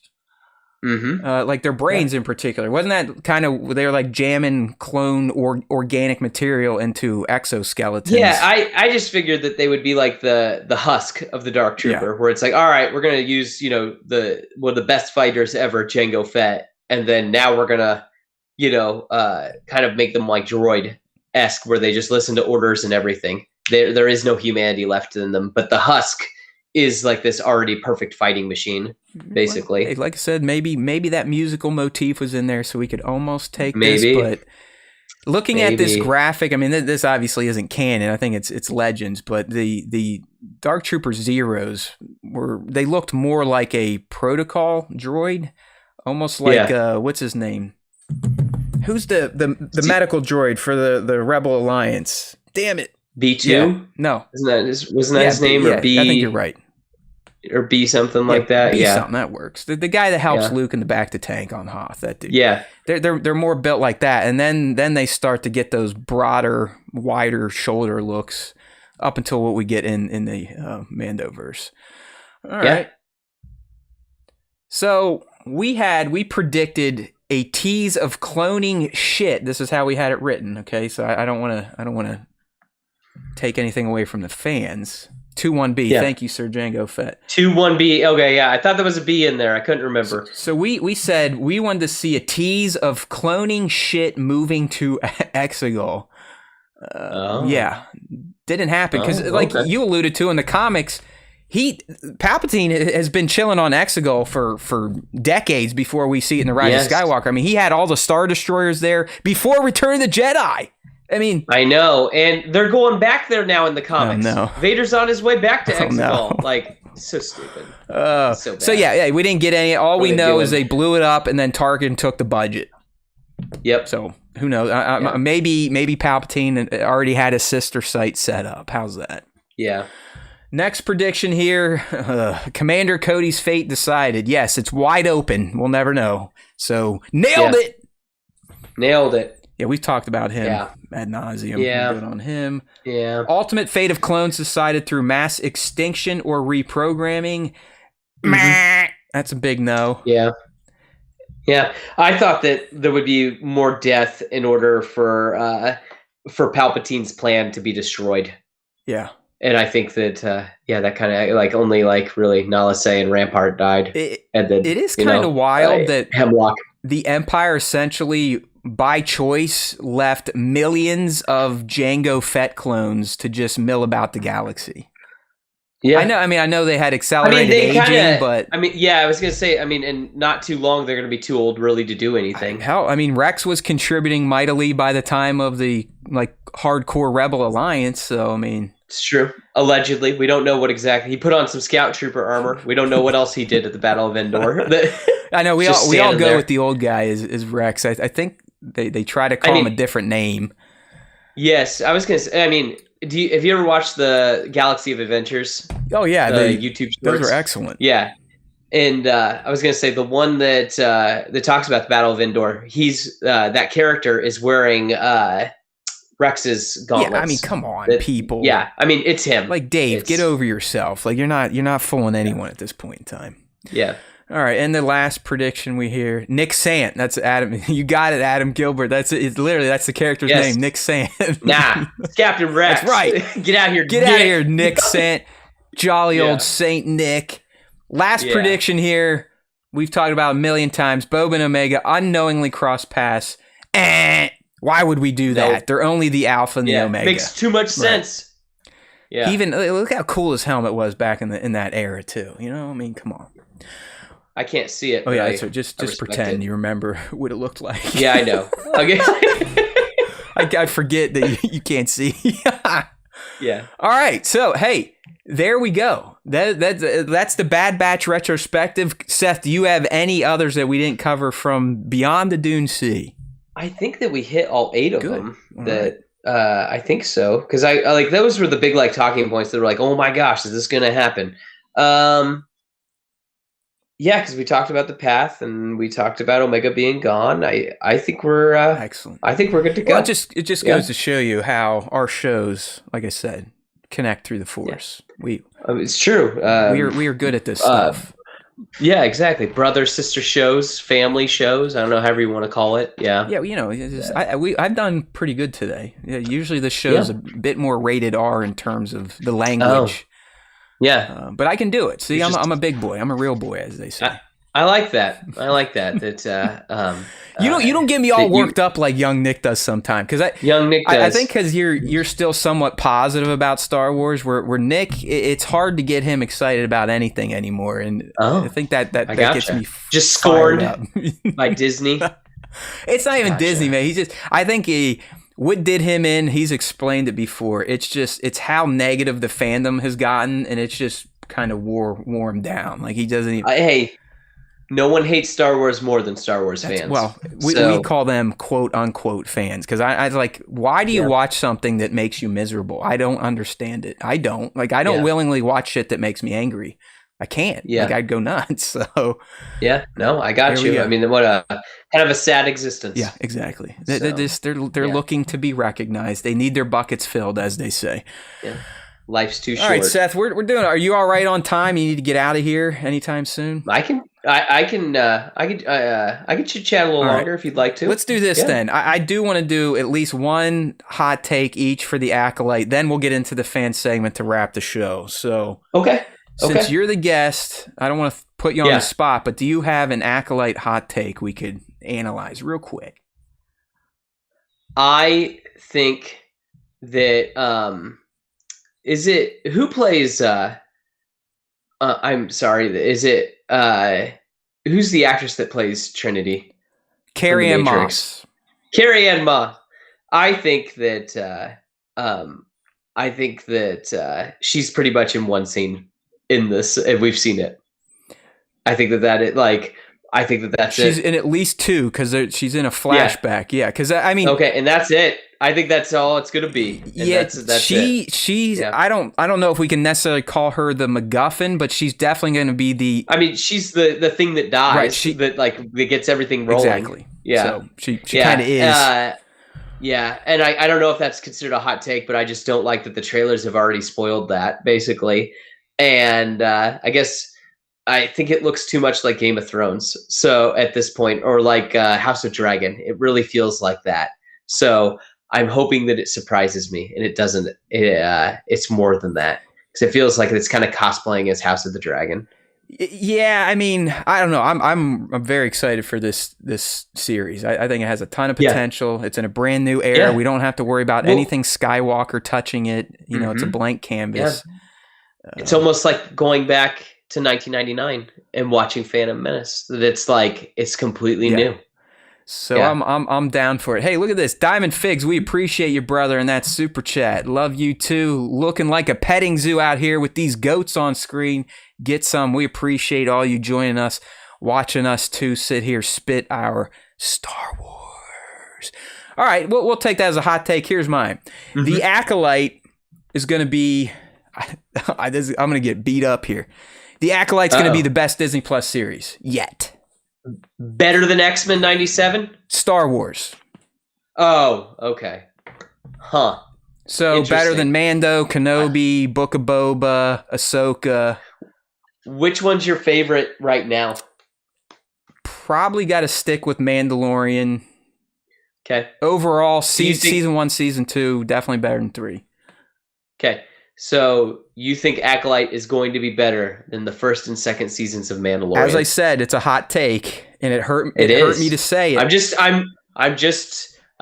relaying it back. It hurt me to say it, but I just think because it is so wide open, it has so much potential to write some very interesting lore, both for dark side users, the Jedi as an organization, and really to subvert our expectations for how the galaxy perceived the Jedi back in this time. Because as Nick and I, we did a show yesterday we're going to put out in 2 weeks. It's our Acolytes Once and predictions. And we were talking about, like, listen, man, the Jedi probably aren't loved like a lot of people think they are in the galaxy. They at this point in time, they're kind of going out almost running things like an empire, telling people how they can use the Force, what they can do, what they can't. So I just there's so much potential for this show. That's why I think if done right, if the story's there, yes, it probably could even beat The Mandalorian, which is still beholden to Skywalker saga narratives. Yeah. I just don't want people to get their hopes up so much, because I keep hearing people like talking Revan. No. And Plagueis.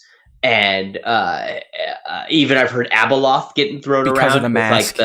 With the mask, yes. And even I think that the assassin, the acolyte, if you will, her outfit looks very Revan-esque.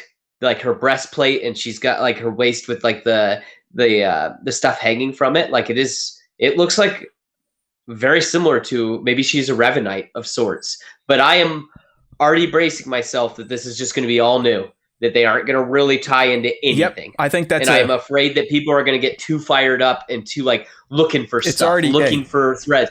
This ain't Marvel. They just don't connect things like that anymore. I don't feel like. Yeah, I think that's a very that's sage advice to give the fans here, because you are correct. Yeah. There's going to be a lot of people. I mean, there's the quote unquote fans. They're already lighting this thing on fire because a trans person is the showrunner. They think it's going to be nothing but this, whatever their Disney woke stuff that they always throw out there about Star Wars if they don't like it. So this show already is facing a large challenge, I think.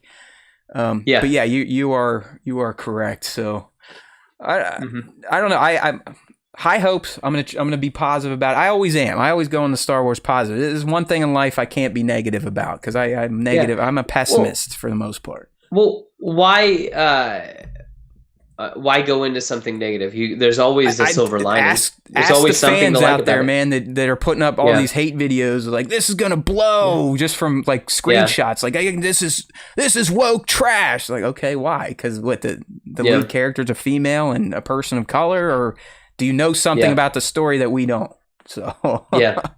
I don't know. Don't knock it till you've seen it. That's kind of my. I got you, man. And to me, Star Wars truly can't be that bad to where you want to go online and start tearing people down and making other people miserable. So I like this one. Life's too short. Sir Django and don't get me wrong.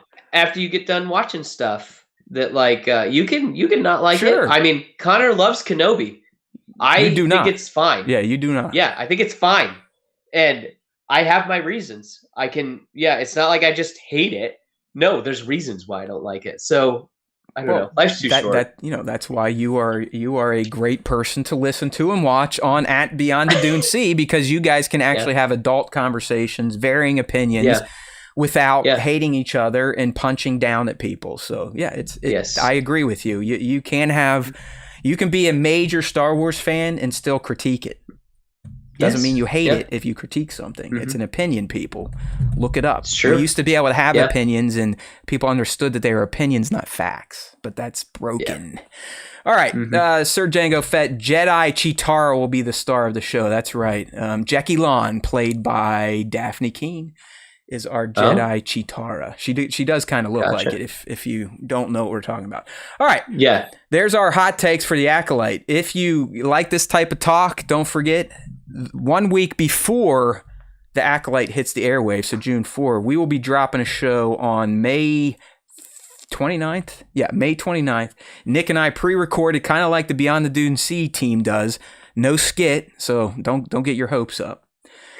But we kind of run through what we just did with Seth here, but for the Acolyte. So make sure to tune in on the 29th. Members will get access to it early.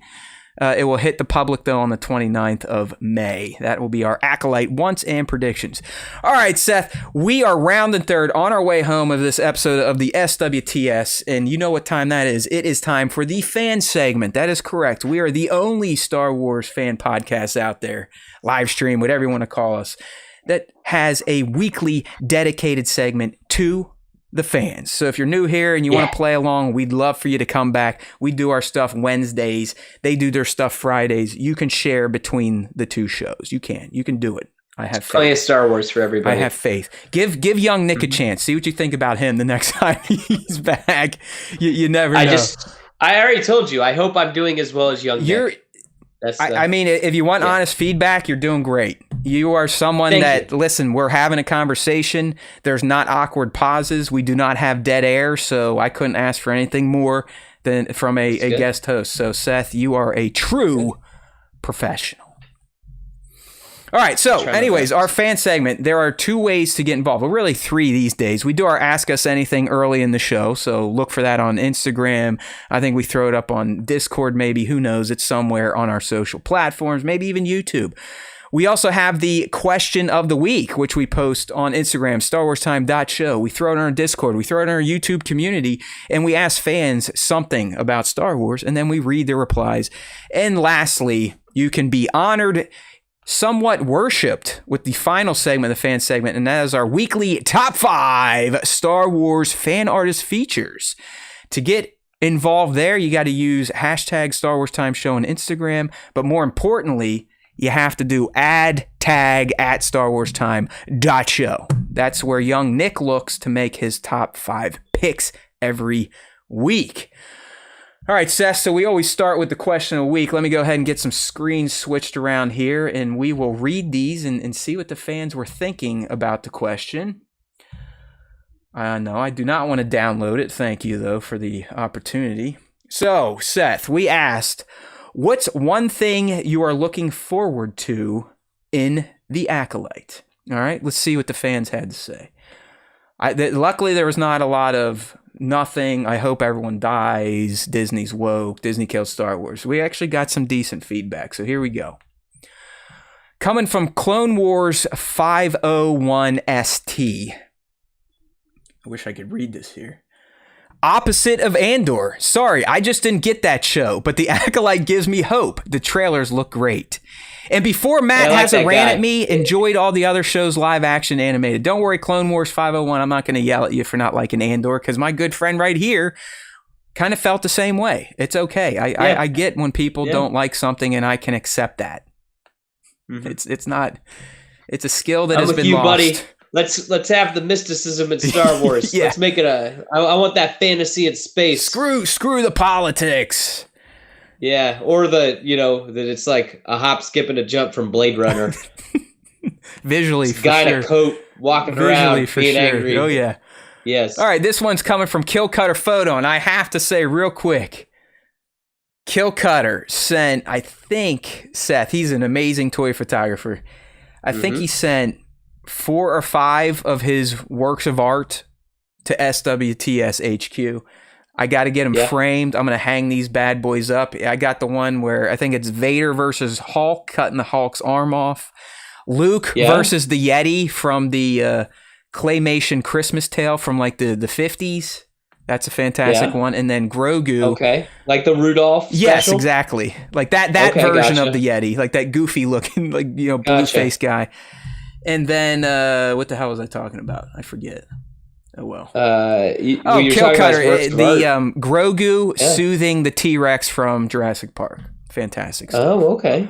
Gotcha. I'm looking at this image that he had where Boba Fett's got Darth Maul like in chains in front of Jabba the Hutt. Like that's pretty wild looking. Yeah. Yeah. So you're looking much more talented than I am. Yeah. That is Kill for Cutter's sure. legit. He actually just, like some other members of the community, just signed a deal with a Big Bad Toy Store to do some brand stuff with them, some work with them. So definitely keep your eye on Kill Cutter Photo. Beyond the look at this. Yeah. Beyond the Dune Sea, join the chat. Yo, jealous of the Kill Cutter wall art.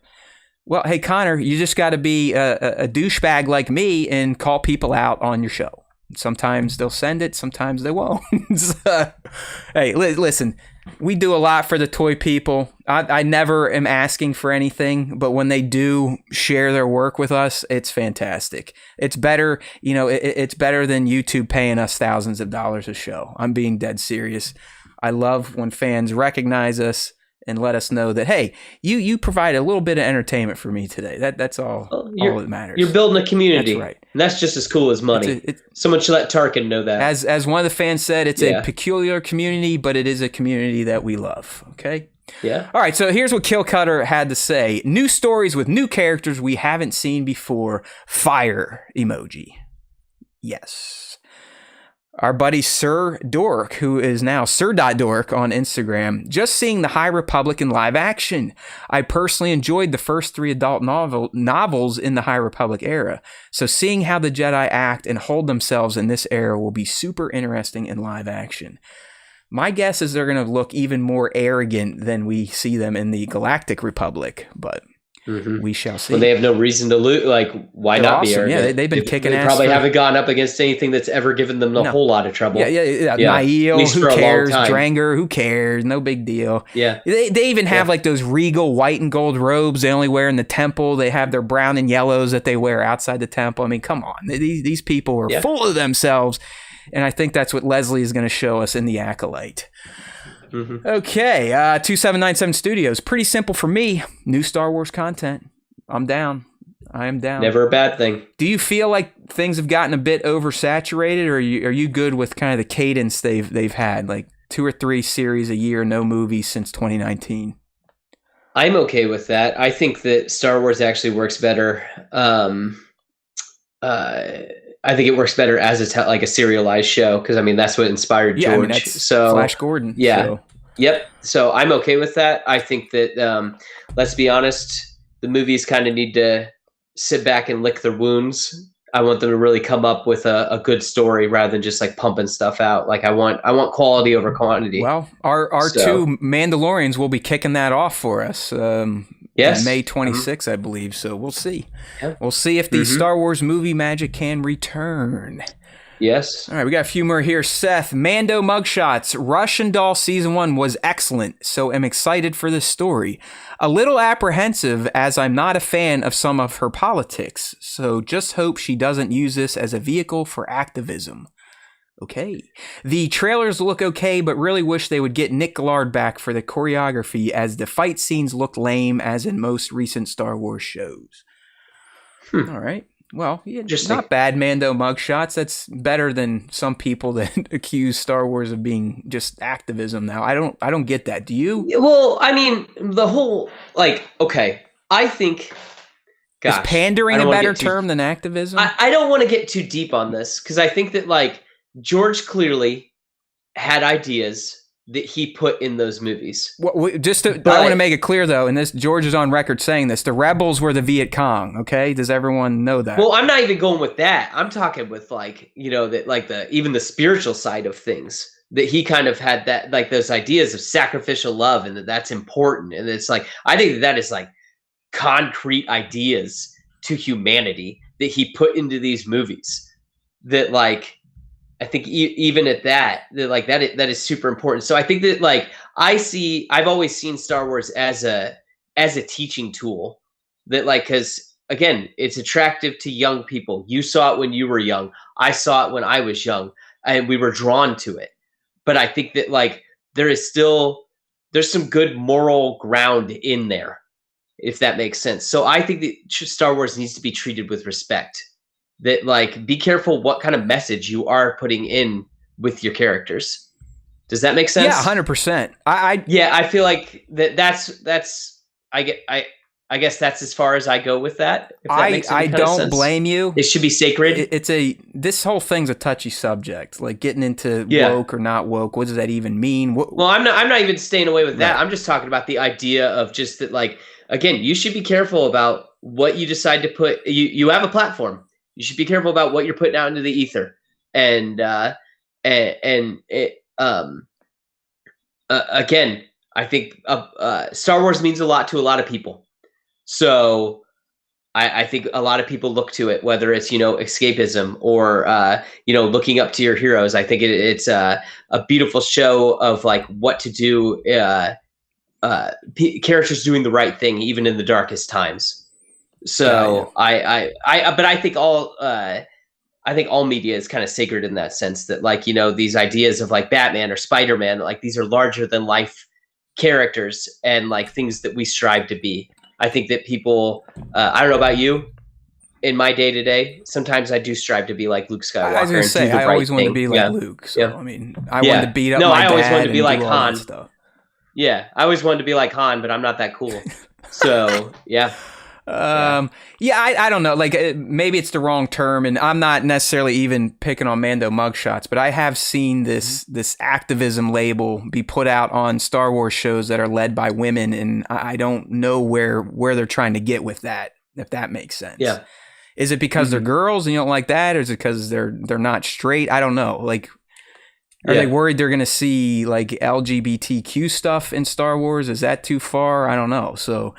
Yeah, but we'll see. Hey, Mando mugshots, just give it a try, right? We don't know till we see it.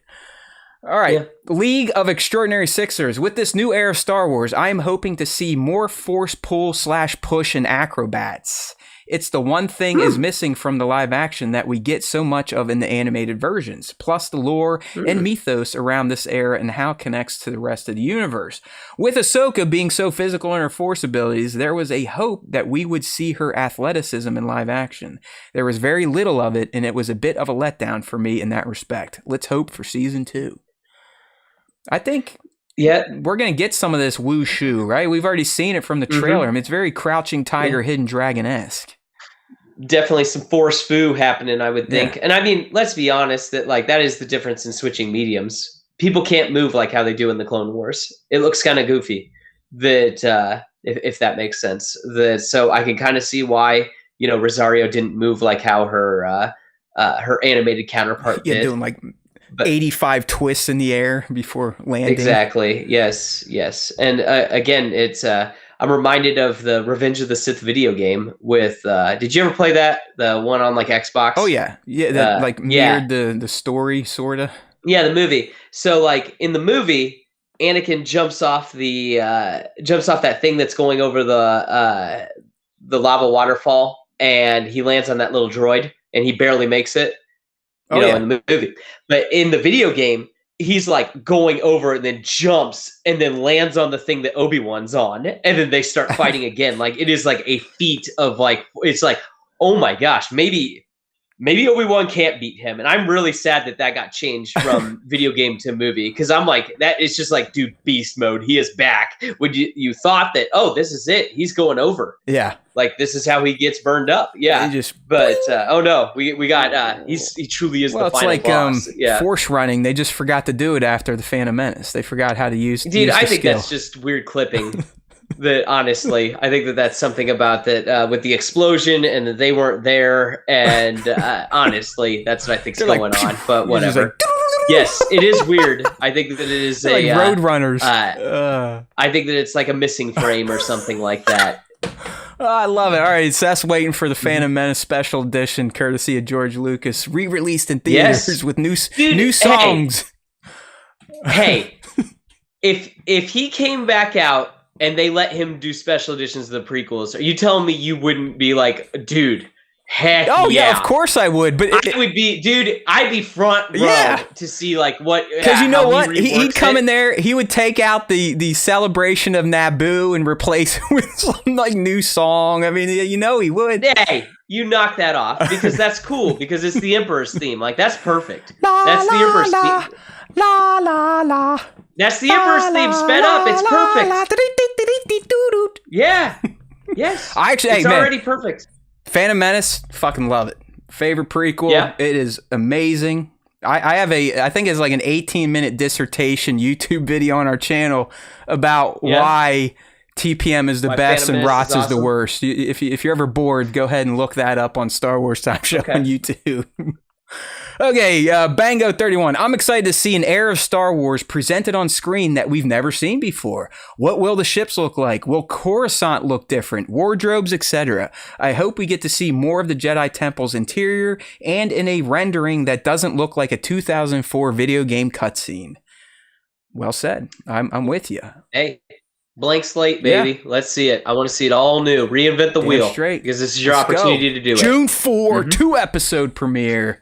I love that they're back to Tuesday nights. It's fantastic. Yes, that's nice. Oh, it's beautiful for us, because then I'll get to watch it Tuesday, do my pre-work Wednesday, then Wednesday night we'll be able to blab about it.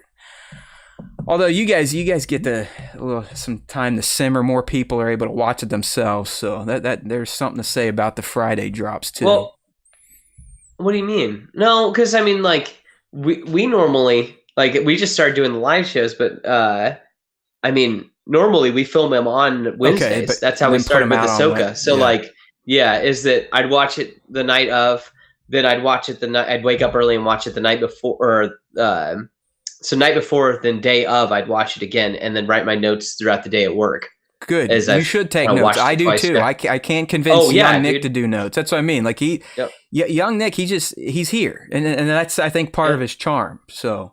Yeah. All right, let's get through these last ones. From the hip. He sure does. It's like Han. He sure does. Yeah. Our buddy Super Scoundrel, who, by the way, got picked up by Amanda Stenberg yesterday. She found some of his the Acolyte art and gave him 2 hearts. 2 hearts. Ooh. Go, Devin, go. We love you, buddy. Super Scoundrel saying the new Sith guy in the cool mask, the new High Republic era, Carrie-Ann Moss doing cool Trinity Matrix Force shit, the Wookiee Jedi, and the on-location scenes in Europe. Love it. That's right. This show, no volume. It's all location. I like that. Spend the money. Sissix. It's Star Wars. SISX. Lee Young-jae from Squid Game. I'm excited to see him as Jedi Master Soul. Me too. I think he's going to be fantastic. Will be cool. Yeah. Honed. He will be Honed. Cool. New era, new characters, new stories, new High Republic fans. Oh, it seems that they're hoping to add to their community, because I know that it seems the High Republic era has struggled a bit to kind of suck the community at large in. Well, it's tough because, like, again, it's those mediums that they've chosen to tell the High Republic. We don't like to read. I don't. Yeah, no one likes to read, and less people even want to look at a comic book. That's a good point. Yeah, that's a good point. It's tough. We need moving pictures, right? Moving pictures. Yep. I love the moving picture shows. The movie stuff. Oh, you kids. Yep. All right, Monty toy photos, the variety of Jedi, and there will be a ton of them. We kind of see in that charge. We got yellow lightsabers, blue, green.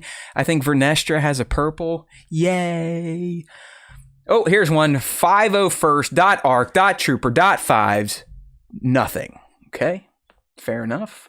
Okay. And we'll end with a big-time fan of ours, Mando Pirate, seeing how the Sith infiltrate the Republic and proving all the haters wrong that think this show is going to be bad. All right. He's stumping for it, as are we. All right, Seth, that gets us through the question of the week. So now it's time for the top 5 Star Wars fan artist features of said week. I think I sent you the link, so you should at least be able to pull that up and look at them as we go through I can look at them. Yeah. Let's get this. We're going to go full screen mode now. Bam! Look at that. All right, people. Yeah. So like I said, to get involved in this is mostly done through Instagram. Anything Star Wars related that you share. Hashtag Star Wars Time Show, but more importantly, to be included in the top 5, you got to do add tag at StarWarsTime.show. Then my man, Young Nick, Monday night, as he's smoking a stogie and drinking his hot toddy, he goes through all those tags and picks his top 5 that we then honor on the live stream of the Star Wars Time Show. All right, Seth, so here we go. We're starting out with a fantastic portrait-style shot from a many-time top 5er in collectionista _day_ plastico. We've got this amazing-looking Hot Toys Darth Maul. It's pretty incredible. Right? You got that kind of... I love that shot, the angle looking up. That is... quite making Darth Maul look very, very sinister. Yeah, collectionista. He's one of those 6-scale photographers, hot toy photographers that make you realize, those figures really are pretty phenomenal. They look like little people. Yeah. I have I have way too many pictures of them. Way too many of them. Enough that I probably could have paid for my daughter's first year of college, or at least bought her a car. I don't like to think about it too much because it hurts. So, hey, but it's your thing. You like it. You know what, Seth? I don't necessarily do the photography as much as I'd like to. But there are times when I'll just walk by my Detos and just be like, yeah, I do feel good about spending all these thousands of dollars. Because when I look at them, I smile. I'm reminded of why I collect. I'm reminded of why I love Star Wars. I'm reminded of why there's always time for Star Wars time. And who doesn't mind walking by something, just being like, hell yeah. Sometimes I feel like I'm at ILM or like their prop shot, where they build a bunch of little maquettes for the figures, or for the characters. Yeah. But then you think about the money attached to it, and you gotta walk past it a little bit quicker. Yeah, but again, there's other destructive habits. There you could be doing. You could be doing way worse than buying. Depending on how many times you guest host with me, you might find that I have a lot of habits that cost a lot of money that could be worse than this. But that's our buddy at collectionista _day_ plastico on Instagram. Definitely give them a follow if you are not already doing so. Up next, good stuff. We've got a mashup here between Toy Story and Star Wars from Nilla Gorilla _13. This shot's coming from Andy's room, and we got Woody holding the blue lightsaber, looking at the claw game aliens. And there, the caption says, "Master Woody, there's too many of them. What are we going to do?" Did you not catch that? I read the caption second, but that I should have went first because it's perfect. It's a recreation of Anakin's Order 66 against the younglings. He's going to cap these but guys. It's Woody I'm not okay with that. Walking into the closet to take out the little alien people. Yeah, I'm not okay with that. But I love it. Whatever. You are right. The caption makes that everything. That is fantastic. Yes. Goodness gracious. So does that make Buzz Obi-Wan? Hey, I guess so. Is Buzz going to be like, I think you're right. He killed younglings. I think you right. Who could have done this? You got to admit though that the pose on Woody and the look is perfect. Yeah. It's like, you guys are about to get the solemn hurt. face. Oh my goodness. Yeah. Awesome work, Nilla Gorilla _13 on Instagram. Mm-hmm. Up next, Toy Realms. We got a robotic Maul taking on two Magna Guards. A nice practical shot here, Seth. It looks like everything's practical outside the saber effects. It does. Yeah, I was going to say, I like that it's shot on location, everything. He's got, looks like he's got some dirt and stuff going on. Hold on, I'm bringing it up in the app so I can actually make the picture a little bigger. Yeah, this is cool. I like this. I can't tell. What do you think these are? These are Black Series? Oh, yeah, totally. Toy Realms, I believe, is exclusive Black Series. Maybe TVC. Okay. I'm not seeing any tags in there to give it away. Yeah, I like that he's got like the atmosphere going and the rocks and stuff like that. They're flying up. Like, that's pretty cool. Applying the school of Sir Dork, as we say here, using probably some sort of drain gun or air gun to pop up that dust to create that backlight. Yeah, awesome shot from Toy Realms, all one word on Instagram. Uh-oh. I can tell I've been sucking in too much air. The gas is starting to come. Burp time. Oh, no. Next one, Gree01 here, Seth. These are definitely TVC. And we get to see some, what are these? These are clone troopers with the mythosaur on their chest. What's going on here? Hold on a second. I'm trying to bring it up because I've got a link that I need to follow. Right, yeah. I guess. When that comes up, let me know. Like, was this a unit in the Clone Wars? Not that I know. They've got like the Captain Rex kind of eyes on the top of their helmet, you know? Yeah, they have the Jagan eyes, and then I was gonna say they have the mythosaur on their chest. I'm not sure. I'm wondering if this is like if they did this in post, or if these were actual figures or a clone unit. I'm not 100% sure about that. It looks like that the image has been like that. I think it's printed on the figure itself. Just looking at it, Either way, it looks rad. Cool customs. Yeah, very cool customs. I mean, anytime you can make the little 3 3/4 inch figures look like real characters, life size, it's a win to me. And Gree has been on a tear with the little guys recently. So check them out. Gree, GREE01 on Instagram. And then our last, but certainly not least, feature this week is Jesse Fireisen, someone else who just got picked up by Big Bad Toy Store for their excellent toy photography work.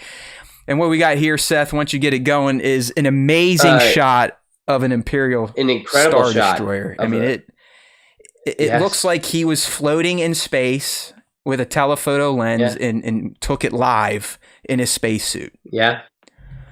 I mean, it almost looks like it's like I'm waiting for, the to reveal behind it the Death Star sitting there. The Rogue One shot where Tarkin's looking out, like and all the ISDs are I'm with you. Yep. Yeah. It looks just like that. Yeah, Jesse's another one, just an utter stud when it comes to toy photography.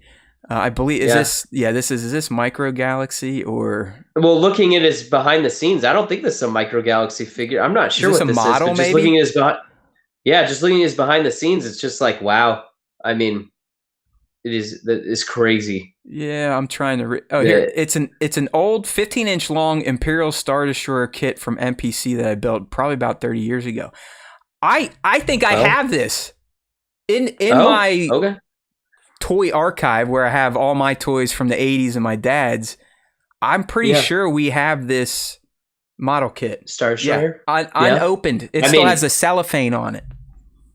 Well, I mean, like, what am I 30 years later getting a good use out of it? That's for sure. I need to sell it to people like Jesse. I do need to like either that or crack it open and build it. I bet at this point in time, put it on the ceiling, because of how old the prequel generation is now, I bet if I broke out all my unopened Phantom Menace or Attack of the Clones 3 3/4 inch, that I could probably shed those. You could get a couple more Hot Toys. That's right. Yeah. Or if I let my wife do it, we'll get a new bathroom like she did with all the money I made from selling a large part of my Funko Pops. Hey, I mean, like, a new bathroom's cool. Listen, I'm not gonna lie, Seth. I think a lot of people thought I was an idiot for how hardcore I went on Funko Pops, but I collected them from the day they came out, and I made $20,000 selling Funko Pops. Yeah. What? Yeah. Some of the like 2010 DC and Marvel went for like $5,000 a piece. So it's real. Wow. Like that's the first time like my dad my whole life is like, yeah, man, this stuff's an investment. Don't open. I'm like, this is stupid.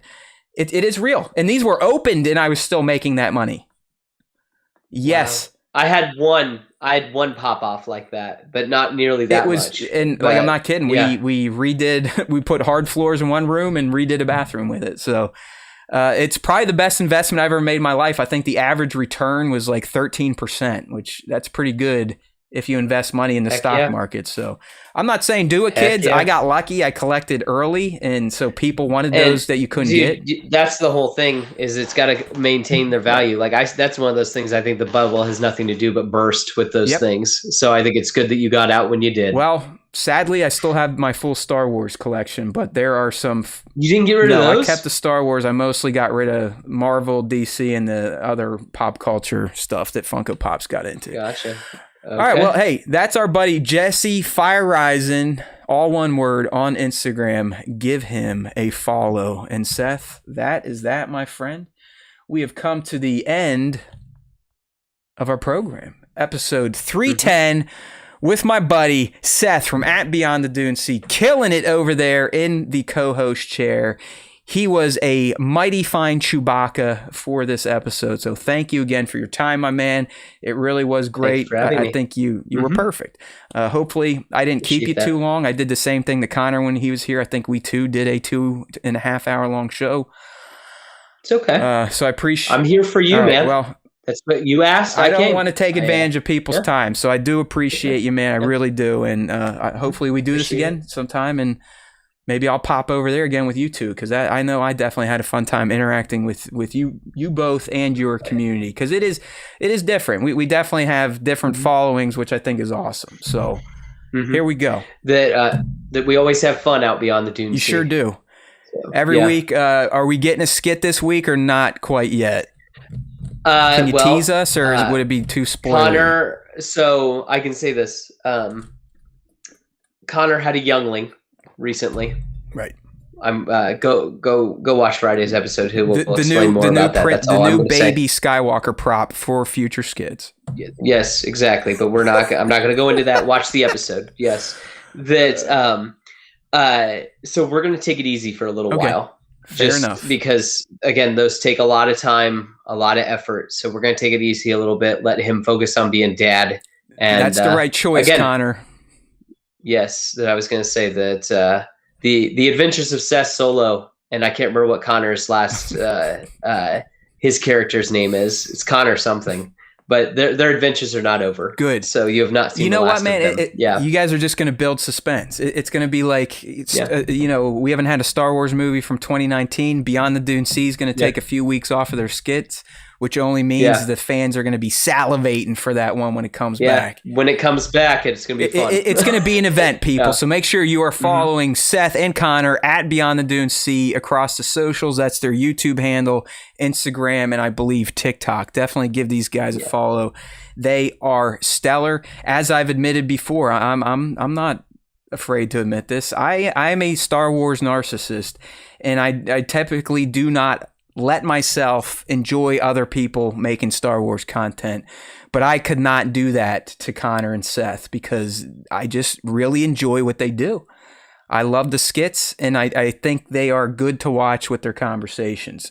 Some of these people out there that do this stuff every week, I don't know how they have followings. Bless them. I'm not gonna rail on them, but man, does it get very monotone and boring. That is not Beyond the Dune Sea.